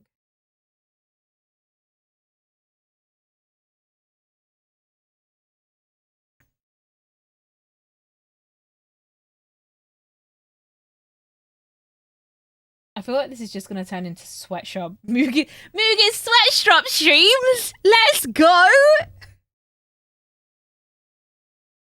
No, it only becomes that when I invite my mum round. I feel really bad, actually. It's one of the things. I don't feel bad. I don't know why I said I feel really bad. My poor mother, during COVID, or during the part of COVID where we weren't fully locked down. I think it was like in the middle of one of them, but we were all told we had to wear masks. I brought a bunch of fabric and started making these masks. And my mum came to visit, and I got her to make them instead. So, like, I got everything ready, and then my mum made them. And then I gave them away to people and was like, here's a gift, I made it. And I was like, no, my mum made it. Terrible person. So yeah, every time she comes to visit, I put her to work. It's like, Mum, are you coming to visit? Cut my hair. Mum, you coming to visit? Help me dye my hair. Mum, help me do some sewing. Mum, help me paint the walls. Mum. My poor mother. I should probably start paying her. Mum, I really want this thing and I could do it myself, but, Mum.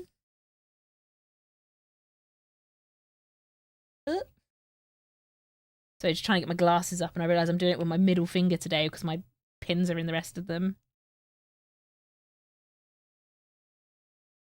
Okay. Oh, let's get you sewn over. Driving instructor gave me a mask his wife made. Too thick, suffocated. R.I.P. Yeah, mine were just made with like fun cotton fabric. I've actually got some of the fabric left over somewhere. It's like unicorns or something, or what did I can't remember what I went with. I think I picked up like Unicorn ones? I think it was unicorns. I went for a phase, okay? I went for a phase where for some reason I was a basic bitch and was obsessed with unicorns. Sorry for anyone that's obsessed with unicorns. I don't think you're a basic bitch. But I was being a basic bitch. Okay. So yeah, that's what I went with. I think I just wanted something really funky. Do you know what's worse, actually? Get my mum to make all of these masks, and then a friend of mine, friend of mine, started making them, like, masks with matching scrunchies. And she just had nicer fabric, and she was only charging like £7 a mask, so... Although I'd made my poor mother make me a bunch of masks with the fabric I thought I wanted, she then had fabric I did want, and I ended up spending like £40 on all of these different masks with matching hair scrunchies. And then never wore the one that my mum made. Great child I am, aren't I? You don't, I do. Oh, you think people are basic. Yeah, well, it's like mermaids, isn't it? Unpopular opinion. I love whimsical creatures. I love whimsical things. However, I don't understand the obsession with romanticizing a lot of these things. So, yeah, unicorns are a great thing, but also unicorns are the national animal of Scotland. So, what does that say about them? Mermaids. There's a comedian called Eliza Schlesinger, and she does like this whole, I probably said her name wrong. She does like a whole bit on mermaids, and she's so, like, she's right. She goes on about, like, why do you want to be a mermaid? Because you don't have long, luscious hair in the water. You'd be swimming around, it'd be all in your face, and then eventually you just end up with one massive mer dread. And she's like, it wouldn't be pretty. But she goes down like a whole hole, like a proper hole of this rant on mermaids. And I'm like, I'm inclined to agree with her. And I feel the same way about things like pirates. People are like, I'm going to be a pirate. Now, I'm not standing, like, before anyone takes offense at people that love pirates and like to roleplay as pirates. Do it. It's great. I love pirates. I want to be a pirate. But not the romanticized version. Like, this whole thing with media and Hollywood portrayal of things is they romanticize the fuck out of human beings that were fucking terrible. Pirates weren't good people. Like, pirates weren't good people. Outlaws weren't good people. The fucking mafia aren't good people. This whole redemption story of, like, big evil man falls in love with innocent lovely woman, or like swap gender role, switch it, I don't care, finds a small child, something to care about. That doesn't fucking happen. Pirates used to pillage and assault and burn places to the ground. Do you know who else used to do it? Knights. Medieval knights weren't nice. Robin Hood, fuck off. This lovely Robin Hood, like, that we all end up fancying, or, you know, thinking, what a hero in all of the media depictions of him. The first ever iteration of Robin Hood was, like, a side character in a poem by some medieval storyteller, right? And he was an asshole. He was a 14th century knight, who, by the way, were assholes. And he used to just fucking pillage and steal for his own good. He was horrible. He would kill people just because. Like, this whole, but romanticizing the characters. Fuck off. Do you know what else these people didn't have? You want to be in love with a pirate? Yeah? You want to be in love with a pirate? They had no teeth. They had scurvy. Go kiss a gummy fucking half syphilis. They all had syphilis too, by the way, because they put their genitalia in places it shouldn't have been. I'm tilted. Stop romanticizing things. Portray them how they should be portrayed. Please, for the love of God. Like, do it justice. There's nothing wrong with a story about just a horrible person. You can be irredeemable and tell a good story. You just have to die at the end. So, like, your people that watch the show, like, whatever book you're reading, so that the person consuming that story feels slightly gratified at the end. Just make sure they die. Have a consequence. But, like, don't be like, we have to give them a redeeming feature. No, you don't. They can be an arsehole for the whole story. Fucking nothing makes me angrier than a milk tea strengthed villain. Oh. I want to hate the bad guy, guys. I want to hate him. Oh my god, the trauma of stories. No, I'm good. I'm good, guys. I'm just chuckling to myself. Thank you for coming to my TED talk on stop romanticizing things. Again, I say this knowing fully well that Robin Hood is one of my favorite Disney animateds. Flaws are also a feature and harder to write. Flaws are great. People should be flawed. Characters should be flawed. Like, humans are flawed. It's what makes them relatable. I mean, sure, if you're finding yourself relating to the villain of a story, you might want to take a step back and ask yourself some questions. But, like, flaws, relatable characters. This is, like, that's what I like to consume. Like, the pet peeve is when you watch a TV show or read a book and the main character is just perfect off the bat. Fuck off. Fuck off. I don't want a perfect character. I want a flawed character that has a growth and, like, you know, develops. I'm not saying, you know, villains can't have growth. I'm just saying they don't all have to have growth. But, like, your main character you shouldn't start from the beginning knowing everything. Nothing's worse than a Mary Sue. You mean Robin Hood wasn't a sexy red fox? Flaws are also a feature and harder to write. Sorry, I realise you've been writing things. I can't believe my perception of the red fox known as Robin Hood has been shattered, Sag.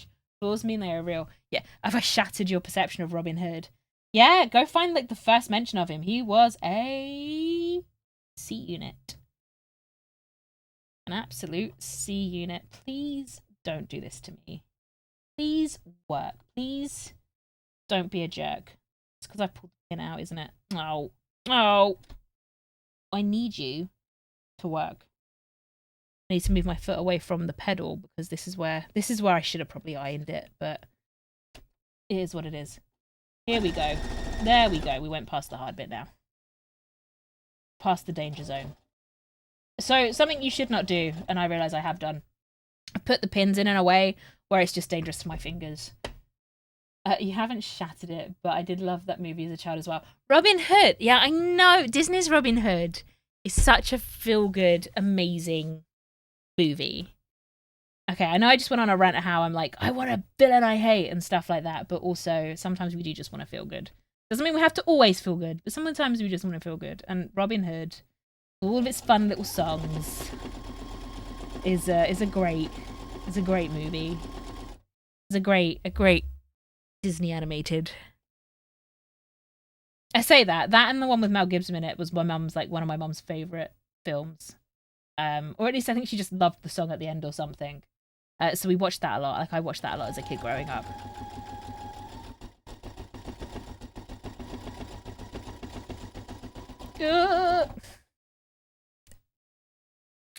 Ouch. Like I said, I put the pins in the wrong way.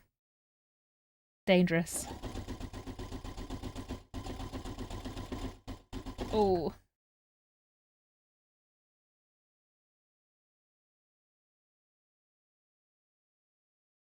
He's getting stuck in the alcohol barrel. I know. I've seen people cosplaying him going like Robin Hood when he dresses up as, like, the stork for the archery competition. I've seen people dressing up like that recently for cosplays, like, on TikTok. And I'm like, I love that. I love that people are doing that as a cosplay.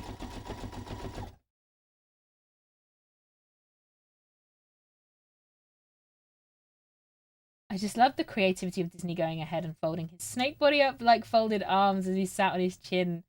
Yeah. Old, like, Disney classics animation, it's nothing compares to it now. Like, none of the Disney's newer stuff compares to it. Have you ever seen Mel Gibson play a character that is irredeemable? I feel like he's really bad for playing these baddies with a good side that everyone adores and that win in the end. Yeah. I don't think I've ever seen him play a bad guy that is irredeemable. I don't really particularly like Mel Gibson, though. I'm not saying, like, he's a bad actor or anything. It's just I don't like, enjoy watching him. You know, like, you want to enjoy the actors that you're watching. I feel the same way about Tom Cruise, which is a shame because there's lots of movies and films and stuff that I'd probably love, but I tend to just not watch because they're in it. But Mel Gibson's another one of them. Like I don't feel comfortable watching him. Maybe that is because he never plays a character that's irredeemable, even when he plays bad guys. Unlike the kid that played Joffrey in Game of Thrones, that character was irredeemable, and you were so happy when he, kicked it, right? Like that is, ooh, I love that. Like, don't get me wrong, there's also bad guys that should be redeemable. Like you think with Harry Potter and Professor Snape, that's one of those sort of bad guys that I love, because he was an antagonist. He wasn't a bad guy, he was an antagonist. And you can be antagonistic without being the villain. But like the villain, I don't think you should have redeemable villains. Definitions between the two. But yeah, no, I've never seen Mel Gibson. Like, the more I think about it, I've never seen Mel Gibson play a bad guy that is just irredeemable. I like some 80s Mel Gibson cheese sometimes. Yeah, I actually the earlier day stuff, like the funny, like almost rom-coms, but not quite. Just mostly just part of that. I can see that. I did love, well, I still do. I love Bruce Willis stuff. Bruce Willis is one of my comfort actors. Like, put a Bruce Willis film on and I'm happy. It's Christmas. Die Hard will be going on soon. Fifth Element, one of my all-time favorites. Hudson Hawk is the one. That is my go-to. Am I sad and I fancy watching a bit of Bruce Willis? Hudson Hawk goes on. Like him. Though I don't think Bruce Willis has ever played a bad guy, though. So he only ever seems to play the heroes. Yeah, but Snape was kind of just pretending to be a baddie, and he was he was goth enough that everyone believed it. Yeah, that's true. But I liked that. I liked that it turned out all along we hated him. You almost felt guilty for hating him a little bit. It was very bittersweet. I like bittersweet. I'm a fan of a bittersweet twist or ending. Bedknobs and Broomsticks is another classic that I really love. We were talking in Fridge's stream the other day about World War II, and I was bringing up how one of my cousin's grandmother was a nurse in Auschwitz, and narrowly avoided being killed because a higher officer needed attention. Anyways, I have no idea what the setting that Bedknobs and Broomstick was until I was much older. Yeah, Bedknobs and Broomstick, isn't that like it's wartime? The children are living with this little old lady because they're evacuees from London. Yeah. No, Bedknobs and Broomsticks is a good one. I used to watch that on sick days. So if I ever got sent home from school, for some reason, it was either that or Mary Poppins used to get put on for us. Don't know why. It's just all I remember. Bedknobs and Broomsticks and the original Mary Poppins. It was just the kid, though. The little kid with the knob of the bed, and he's like, that's my knob, or hands off my knob. Like, you couldn't say that anymore in children's TV. But like that's a classic. Anyone that hasn't seen Bedknobs and Broomsticks, spoilers. I'm sorry. I might do winter horror this year with like the first season of The Terror and the Thing. Not sure yet. Ooh, I can't touch horror films. I am a pussy bitch baby. You've seen me try and play games like Phasmophobia, which everyone's like, it's a video game, it's not real, it's not even that scary, and I'm like, I'm crying, I'm huddled, I'm a mess. I'm huddled up in a ball in the corner of the room, already in fear for my life because of a video game. I can't watch horror films. I wish I could, but I can't. They set me off too much. I have nightmares. It's not really horror, I just don't know how else to describe it. Are they more like thriller? Supernatural thriller, maybe? I'm a bit hit and miss with thrillers, to be fair. Like, I've got to be in the mood for it, otherwise I'm like, it makes me sad. Yeah, kinda. More like thrillers. Okay, so we've got that there, and I'm just gonna do that. So we've top-stitched all of this. We're getting there, guys. We're getting there. So. Oh, lovely. So it's nice and neat. We're just neatening up the edges. There's some thread there that I'm going to tuck in a bit. And now what we want to do is we want to put our channel in. So I said we were going to put a channel in. That's what we're going to do now. So it's a bit more just sewing in circles. How do I want to do this? Because I can't. And I want to do that there. So I want to change the positioning of my needle is what I want to do. Fortunately, we have a stitch for that. Perfect. Could do whatever the fuck it's called with Jack Nicholson too. I'm blanking on the name. The Kubrick movie. I think I know which one you're talking about. I just couldn't tell you what it's called. I'm pulling a blank too. But I do think I know what you mean. The Shining. There we go. The Shining's a horror film, isn't it? I'm not making that up, am I?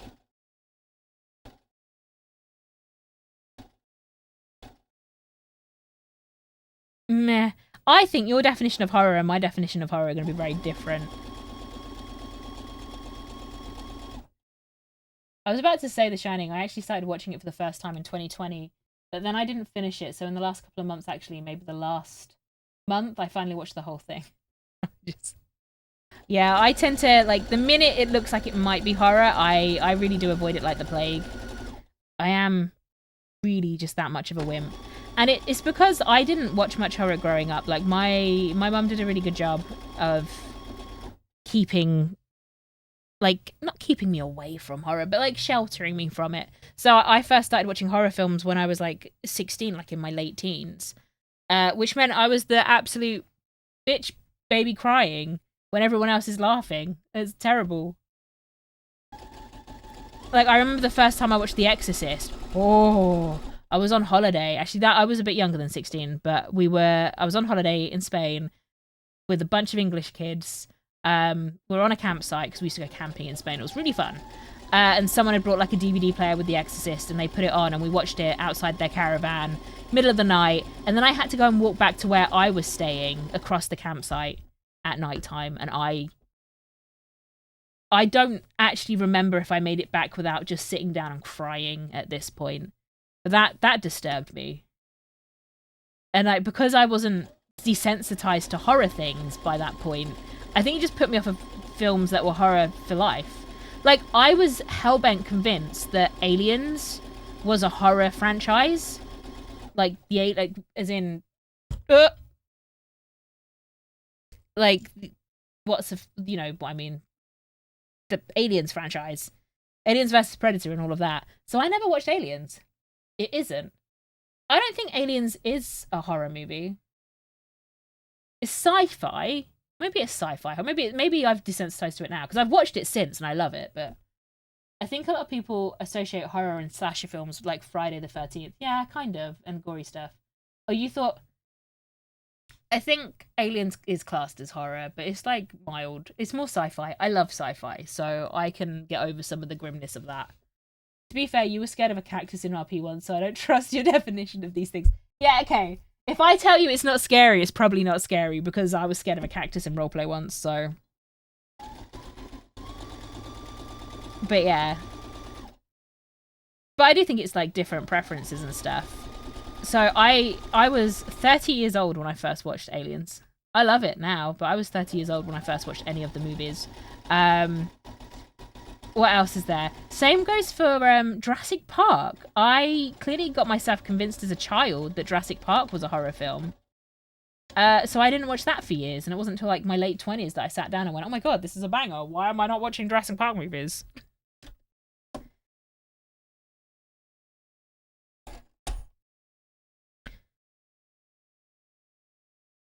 Okay, so the first part of the track. Let's get the next part of the track in, and then we'll edge up this and get all the threads hidden away. So, I need you to move over to the other side of this. Can I do it that way? I think the best way for me to do this would be to flip it, wouldn't it? Oh, I don't want to do that. Can I move the placement of my needle? I can! All the way to the other side! Let's go. Nailed it. Crushed it.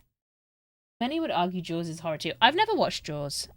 I've never watched Jaws because I love swimming in the sea.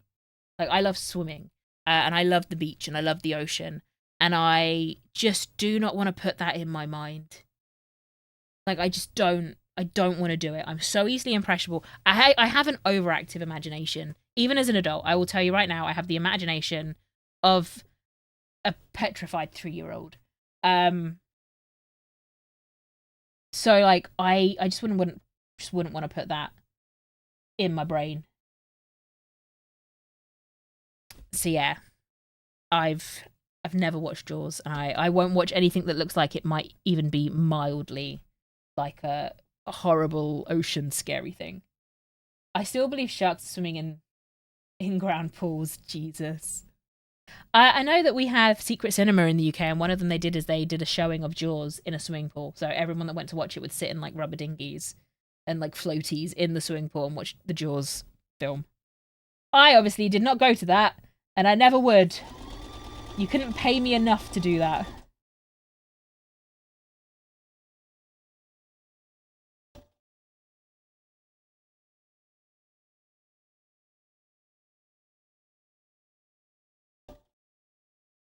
Oh, I don't want to completely go off. So right now we are. You can't quite see it because the thread hides into the fabric. But we're sewing a channel into it, and this channel here, I don't know if you can see it depending which way I run it. That's where we're going to thread our ribbon through. And seeing as I'm aware that we are running out of time, and I want to kind of show you the bag when it's all pulled together, I'm not going to do the trim on camera. I think I might finish that off camera because I do know that in the next 20 minutes or so I need to go and pick up Joe. One movie I never went back to watch was Hostel, the Achilles tendon. Don't talk to me. Get out. Leave. Ban him. My ankles! Do I know my ankles? My feet have gone numb. Why would you even mention that? Oh, I hate you. Oh, I hate that. Dude! Why? I'm okay. Honestly, I would never describe anything in detail in here. You're safe. Oh my god. Why would you tell me? I have too much of a visceral reaction to that sort of stuff. My ankle. I need to use my foot right now, and it's still like doing this weird like psycho. There's nothing wrong with me, by the way. It's all in my head. There's nothing wrong with my ankle. This is why I don't watch horror films. This. Specifically this. Oh.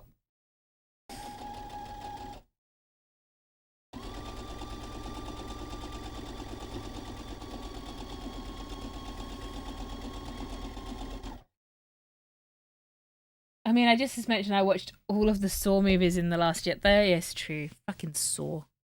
To be fair, I went on the Saw roller coaster at Thorpe Park. That was fun. I enjoyed that. I enjoy roller coasters. I love roller coasters. That's something I never shy away from. Is a good roller coaster. Bone Tomahawk was a fantastic. I don't know what you're talking about, and I already feel like it's probably terrifying. Hi, Slick. By the way, I tell you what I'm really disappointed in. So obviously the trademark or the rights to things like Winnie the Pooh have come back to like the public domain, and that has resulted in some asshole of a human being making a Winnie the Pooh horror film, like a horror movie, and I am heartbroken. I think I loved Saw because of the psychological part of it more so. The holy shit aha moments. Oh wow. Yeah, so I've never watched any of the Saw movies. I never will. I got halfway through the Saw maze. There's a Saw horror maze at a theme park called Thorpe Park, and when that first came out, I got about halfway through it before I so I say I had to be like let out halfway through like a little back entry door. Fortunately I went with a bunch of friends, and one of those friends was a bigger bitch than I was, and they were like hyperventilating. So they were having like a medical issue inside this horror maze. And I used that to get the fuck out. I was like, yes, I'll come with them. Like, oh, I'm so sad to miss the rest of the maze. Let me go and make sure they're medically fine. And actually, I couldn't give a shit if they were hyperventilating. I needed out. I was horrified. I hated it. I don't like being jumped out on. I'm quite, like, I will lash as well if something really gets at me. And you're not allowed to hit the actors. Don't ever hit the actors. It's wrong. I say this. By the way, I say this. I hate going through horror mazes. I did do a season as a scare actor. So I don't like being scared, but I'm more than happy to scare other people shitless. I remember going to a haunted house in my old elementary school and being at your old elementary school and being in tears. I absolutely hated it and was terrified. I even remember going on the ET ride at Universal and probably like 1998 being in tears, just walking through the forest part leading up to the ride. I don't know what ride you're talking about. I thought I did for a minute. I was like, I think I know that ride.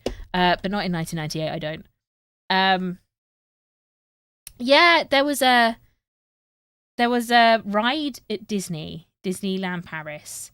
I say it was a ride, it was an experience. I'm pretty sure it was like the Michael Jackson experience, and I was 4 years old. I went for my 4th birthday, and I remember being too scared to stay through it. I don't think it was. I remember seeing the Michael Jackson experience. I don't think it was that. It might have been one of the Star Wars ones. Like, there was a whole thing with, like, a little robot that would be like, aye, aye, aye. But it was, like, enough to shock me. I was 4. That, and I don't know if they still have it, but they used to have 1,000 Leagues Under the Sea, like a little walkthrough thing. And it would have a kraken, like a giant kraken come and, like, stick to the side of the ship that you'd like submarine that you'd walk down and under in like just a man-made canal. And I remember being scared by that as well, but I was 4, so to be fair, being scared of Michael Jackson at that age is totally understandable. Oh man, I don't remember, like, because I remember going back, they got rid of the Michael Jackson experience and then they brought it back, and I remember seeing it again when I was like 14, so 10 years later. So I don't know. I might be like misremembering because I was 4 and the human memory is flawed. Like, I can barely tell you what I ate the other day, let alone quite what I was doing at 4. Ooh. We're getting there, guys. I never went on the Jaws ride at Universal. I think I was also too scared at that time. I wish I had, though, because I love sharks. As much as they terrify me, and at some point in my life, I kind of want to do a dive of some sort with sharks. I wish I had gone on that ride. My dad did, though. Yeah, my dad went on the ones that I was too scared to go on. You should definitely do the diving with sharks. So, like, realistically, if you watch all the shark documentaries and stuff, sharks aren't all... I mean, they're dangerous. But they don't, like... I don't think they attack unprovoked. I feel like I watched an Attenborough or something at some point where they were like... Don't... obviously pick a fight with the fucking thing, but it should be fine. I've just jinxed it now. Yeah, I have. Don't do it. Don't listen to me. I am a curse. Let's get that back to there. Perfect, she says. And that's our channel. And there's only a tiny bit of wonky fuckery, so I'm happy with that. That I will stick inside quickly. Got to move that out the way a bit. What do I need for this? I need the pin cushion. And that. I'm not putting it in my mouth. God damn it, after I said the horror stories of yesterday. Oh, no. I don't like that just happened. Why did that just happen? That's why that just happened. It's fine. I fixed it. Fixed it. We're good. I'm just going to pull that through to that side. King Kong ride was sick, though. I went to Universal Studios Florida when I was 12 years old, question mark. So 2002. And I remember going on the Hulk roller coaster. So I was just tall enough to go on, I think, like pretty much all of the rides. I will also say I probably haven't grown much since I was 12. I don't think I've grown in height, only width since that age. But I do remember going on the Hulk roller coaster at Universal Studios because that was there. But I also remember it was always breaking down. And it took a long time to convince me to actually go on that one because the first day we turned up in the park, we watched a bunch of people having to walk down the track in the middle of like a thunder and lightning storm because the ride had broken down. But that's comforting. The guides for that ride did way too good of a job joking with the shotguns and stuff. Had me shook as a kid. Oh, the King Kong one. So, you say Jaws at Universal, but I remember Disney having something similar. I think similar. Well, Disney do have it. Jungle Cruise. The film with The Rock and Jack Whitehall and that other actress whose name, Emily something. That is based on a ride from Disney. And that's very similar. But when you used to go on that, like, they'd have sharks fly out of the water at you and the person on the boat would be pretending to sail it. But I think that's very similar to the Jaws one. I think it's very similar. I feel like I've probably been on both. I don't remember. Something I've noticed is since hitting 30, and I'm not like, I don't think 30 is an old age, by the way. I don't think I'm old. But I do realise, like, I'm trying to remember 3 decades worth of life at this point. And I don't remember it all. It's kind of not scary. A little bit sad, though, I guess. Jaws was really small pond in comparison to Jungle Cruise one. I don't remember. I remember I did things, but unless I was really horrifically scared, really horrifically ecstatically happy, or something really embarrassing happened, I don't tend to remember too many of the details. Like, I'm like, oh, I did this, especially from back then.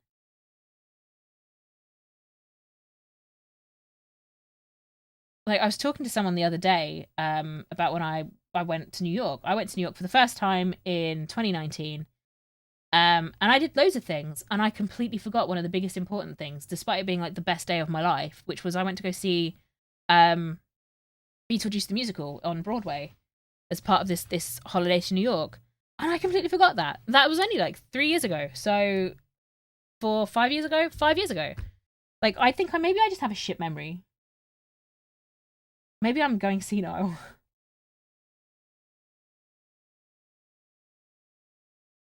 I remember all the oldest, most of my new details, but anything recent, terrible. I think we all just need to start playing memory games, right? Says the woman that has a shit memory and is navigationally challenged at the best of times. Let's get that thread through. We're just tidying this. You can't, sorry. I've realized my hand goes in the way quite a lot. We're just tidying up these threads on the inside so they're on the, like, inside and not on show. And then what we'll do is we'll put some ribbon through it so we can see what that's going to come out like. What's that from? That's from that. That needs to be snipped.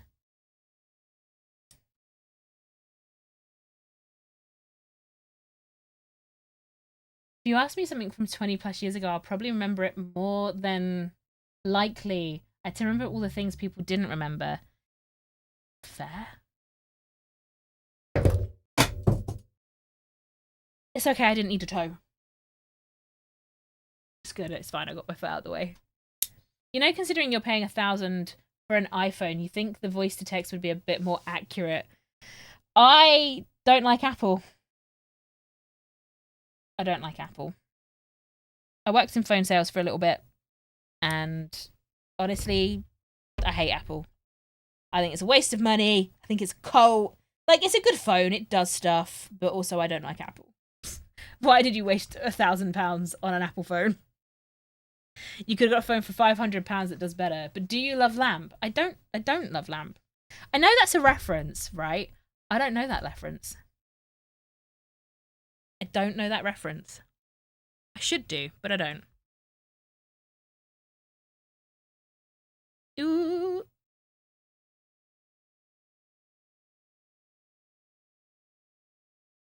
Here we go. We're nearly on something now. Look at that. So what we've got now is we have a circle with circles and then rustic. On the outside, it's just nice color. We're going to put this around this edge at some point before it goes onto Etsy, I guess.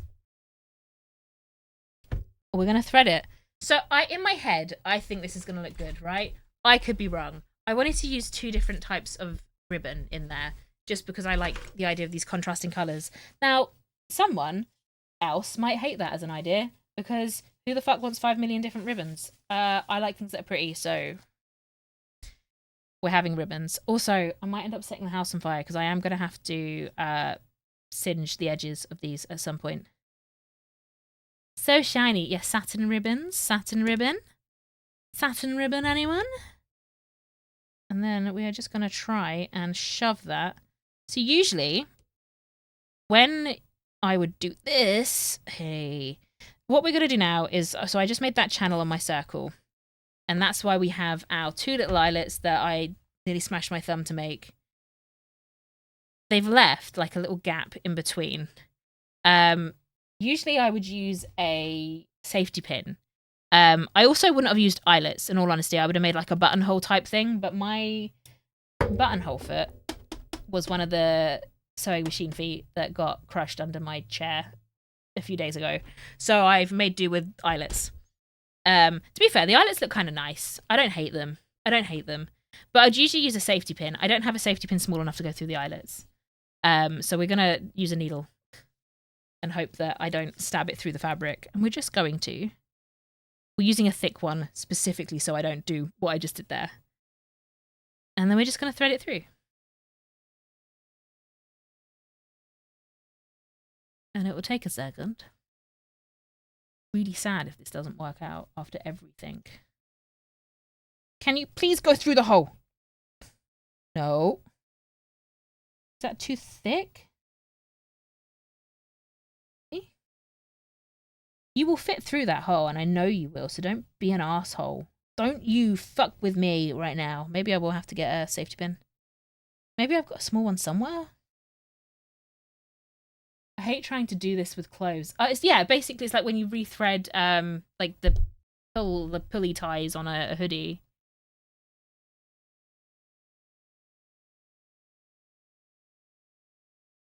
I want it to go that way. Thing is, I don't want to. Is that just not going to go through? Is that too much to put through my tiny little? It shouldn't be. That should fit through. That's not. Okay. I'm not gonna argue with it.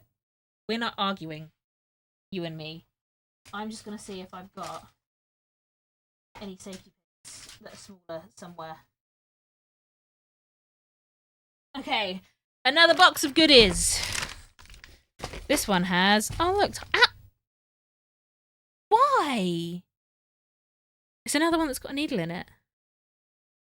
Why? I do have glow-in-the-dark fabric paint.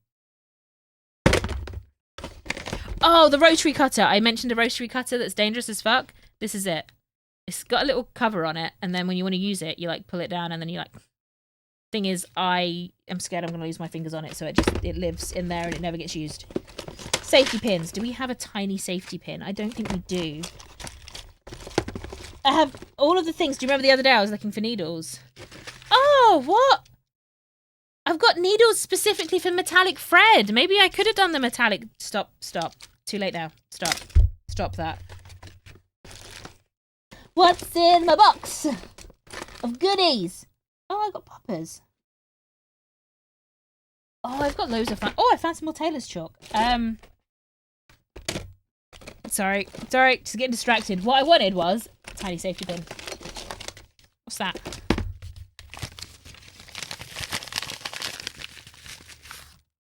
Eyes. Oh, yeah, it was eyes. For some reason, I have eyes. How creepy are these? I'm going to put them on that one. I think I was going to make a doll or something. All my manky nails. I don't know what those were for. I buy things. I see things, I buy things. I'm like, I'm going to use that in a project. 5 years down the line, I go, what did I have that for? Why do I have that? What was the point of that? That's more needles. But I don't want needles. I wanted a safety pin. I mean, they're there. Maybe they're small enough. Hopefully they're small enough. We're just going to hope for the best, because I can't get a good grip on that needle to pull it through. And that is not ideal. Oh, my nose. It's itchy. My hair's tickling it.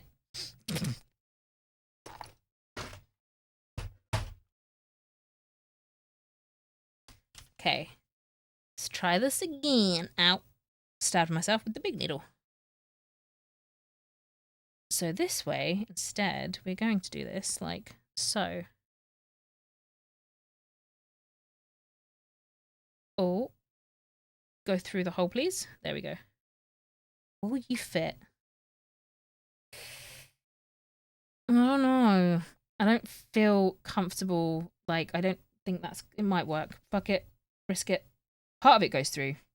Will that bit go through? Why is everything too big for the hole? Oh, no. No, no, no. Oh, we got it in. We got it in, guys. Realizing the words. Do you know what? It's innocent. Go away. So now we're just going to shuffle this through.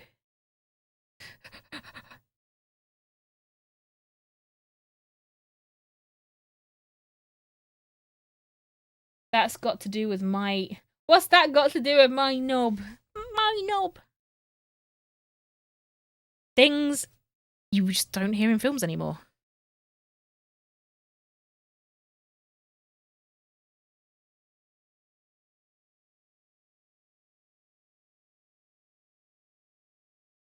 Man, I haven't watched Bedknobs and Broomsticks in ages. I think there was a second one. I'm sure there was a second one made, and I remember thinking it's not as good. I also may have dreamt this. I realise I imagine things a lot. Sometimes I don't trust my perception of what I've remembered. But I think there was a second one made. The knight's armor coming alive at the end of the movie used to scare me as a kid. I used to love that. Do you know what? Actually,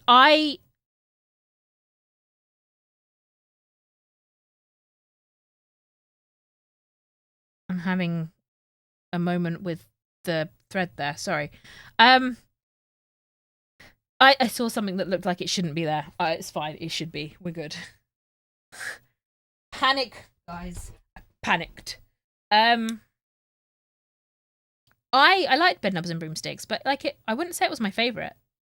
Like I will be very honest about that.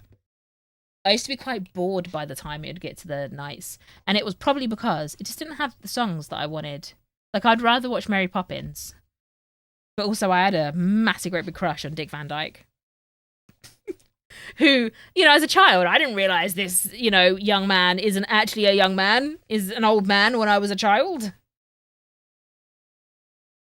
Like, my perception of reality was shattered when I watched the one episode of Sabrina the Teenage Witch where Dick Van Dyke is in it and he's, like, old.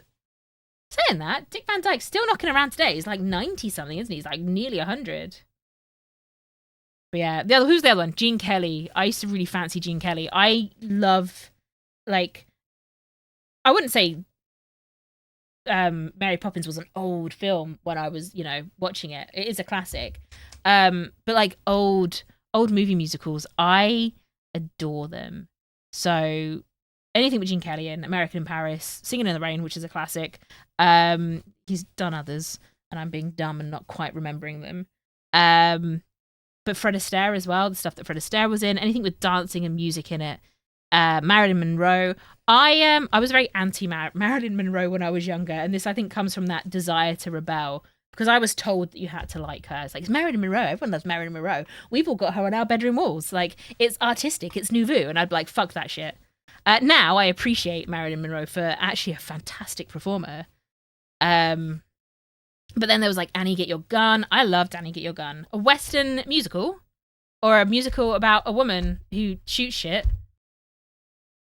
Why wouldn't I love that? Calamity Jane, Seven Brides for Seven Brothers.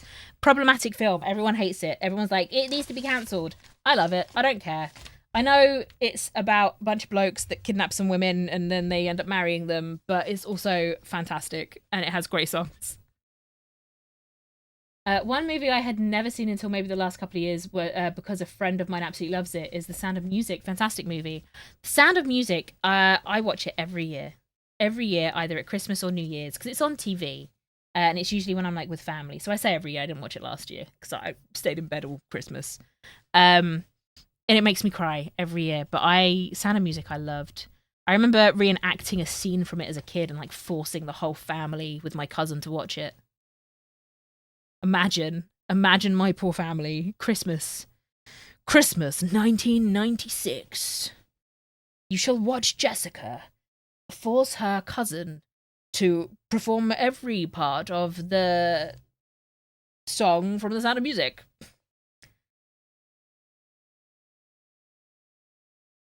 That and Chitty Chitty Bang Bang. That was another one that was great. I wouldn't say that's an old film. Well, they are old films. I need to stop saying they're not old films because I grew up watching them.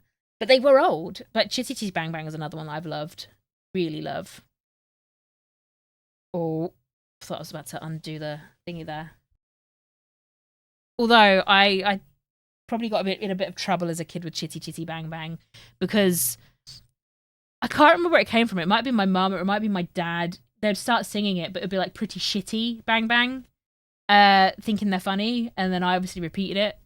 And I think I remember getting in a little bit of, not like a lot of trouble, but like a little bit of trouble. A little bit told not to say that. Stop it. Falling over there. But yeah, God. Anything with music and dancing and like that sort of stuff I love. Never seen Chitty Chitty Bang Bang. The closest I've got into that movie is hearing Jim Carrey singing about in the second Ace Ventura movie. You should watch it. It's great. It has some catchy songs, and there's a song called "Hushabye Mountain" in it, which is so sweet. It's a lovely lullaby. To be fair, it's sad. It's kind of a sad one. It's actually it's a bit traumatic thinking about it, like the what's happening in the movie, as with most old movies. But it's great. I think you'd enjoy it. You should watch it. And it's got Dick Van Dyke in it. Why wouldn't you watch it? Watch it. It's got Dick Van Dyke in it. There's a song called Me Old Bamboo where it's a bit like Chim Chimney Chim Chim Cherie with all the jumping, but on a stage and not on rooftops. I think the last musical I watched was The Greatest Showman, which I loved. I really enjoyed The Greatest Showman. I wouldn't say I loved it. It was the cause of so I've had vocal nodes twice now. Because I'm dumb. I say I'm dumb. Essentially, the first round I never quite recovered from because I kind of got signed off on being able to properly use my voice again just as I moved away from where I was living. So I guess that didn't help with the recovery process and getting to see a speech therapist. And I was just given the all go ahead. But I essentially gave myself vocal nodes the first time round singing Never Enough from The Greatest Showman in my car nonstop. Whilst I was heavily into my live action role play. I was going to an event almost every other weekend. Didn't care if I was ill. I was going to these things with glandular fever and tonsillitis and all sorts. It just seemed to be the norm. And yeah, so I think I had tonsillitis and I just kept singing this song because I loved it so much. Because apparently I thought that was healthy to do. And I gave myself vocal nodes the first time because of that song. I don't claim to be smart, people. I make very poor life choices. Very poor life choices. Okay, here we go. We have a pretty... Don't do this to me. Why are we not... Oh, it's because it's not... It's going to take a little bit of shuffling to get things into the right sort of shape and position. But otherwise, we should be able to pull this closed. Why are we not? Where's it bunched? What's not smoothly doing this? Once it's there, it'll be fine, but until we get there, it's not gonna play ball. There we go. We have a fun little pouch. It should close once I actually shuffle it. And we can tie a little ribbon in this. It's very pretty. I will trim off the tail ends of it. We have a little pouch. It looks a little bit saggy, doesn't it? But it's meant to. And then you can fill it up. We can open it up. You love the colours. Yeah, I thought they'd be quite good colours together. We can open it up. Actually, the more I open this up, probably the better, because I need to loosen it from the back bit to make it actually close properly and equally and evenly. And then, yeah, on the inside, we have... I can't even tell. I can't see the screen. If I can't see it, you probably can't either. Where are my camera angles? There we go. So on the inside, we have a little nice solid base. And we've got all these little pockets.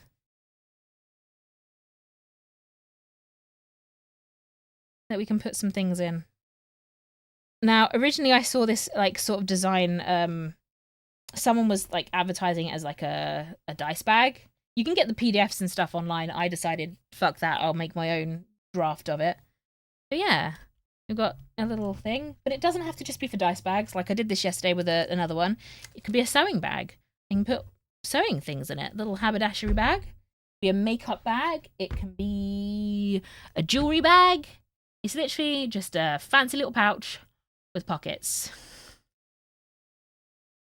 And what we will do, or what I will do probably tonight, because it's not enough left to do to make this a second sewing stream for this specific project, is I'm going to go around the edge there and just add a little shimmer. Make it a little bit whimsical. With pockets! Yeah, it's got pockets.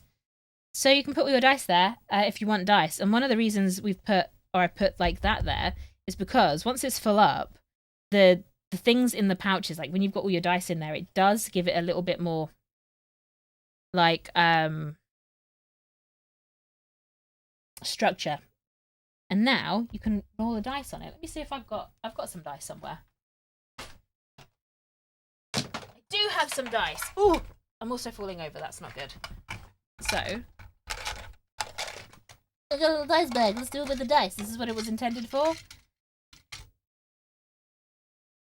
So it will have all my thingies in it, so it would have a bit more structure. And then we've got a little bit that we can roll onto. So I'm a D20. I got a 12.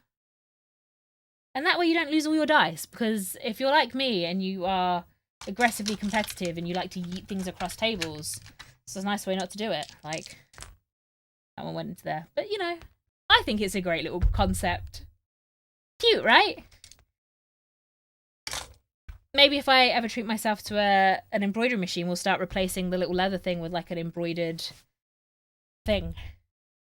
But otherwise, one other thing you could do with this to give it a bit more structure is you can actually put like some little tacks in to these bits. So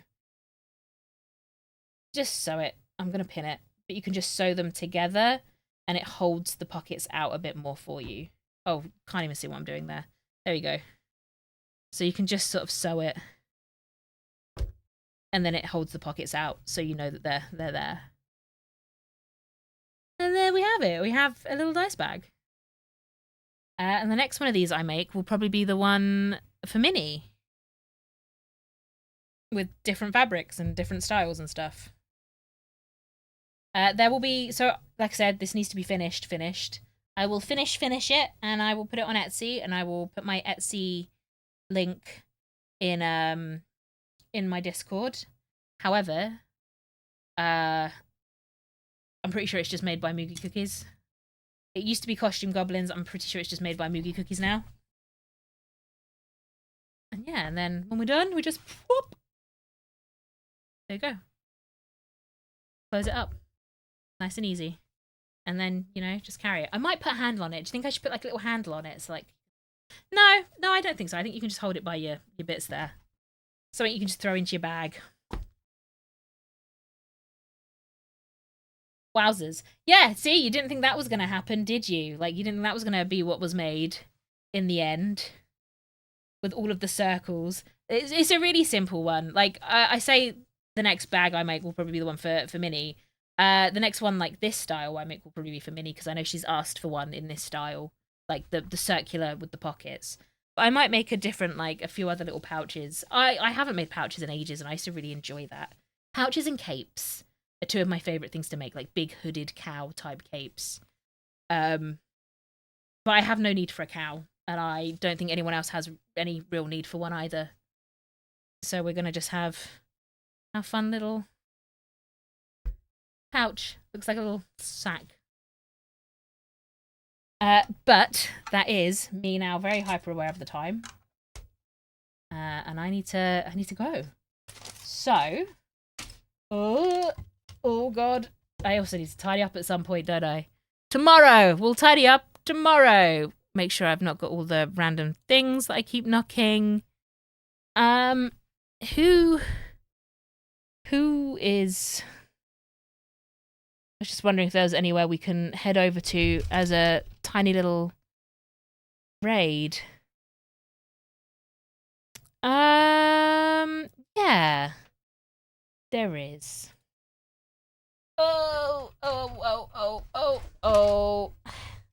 Let's get the. Oh no! Everything's terrifyingly terrible. I'm breaking everything. The mess, the tragedy. Okay. We are going to go and raid. Do you remember Lindy? Like, I remember role-playing with her once as Andy and Zip. And Zip got her arrested for the first time, and she got her head shaved, and she wasn't happy, like, as a character. She's streaming right now, and I remember her being really lovely. So we're going to go and give her a little bit of love. The world is crashing down. So we'll head over there and say hi and whatever. She won't remember us. She might do. Who knows? And until next time, I guess, I love you, miss you, bye.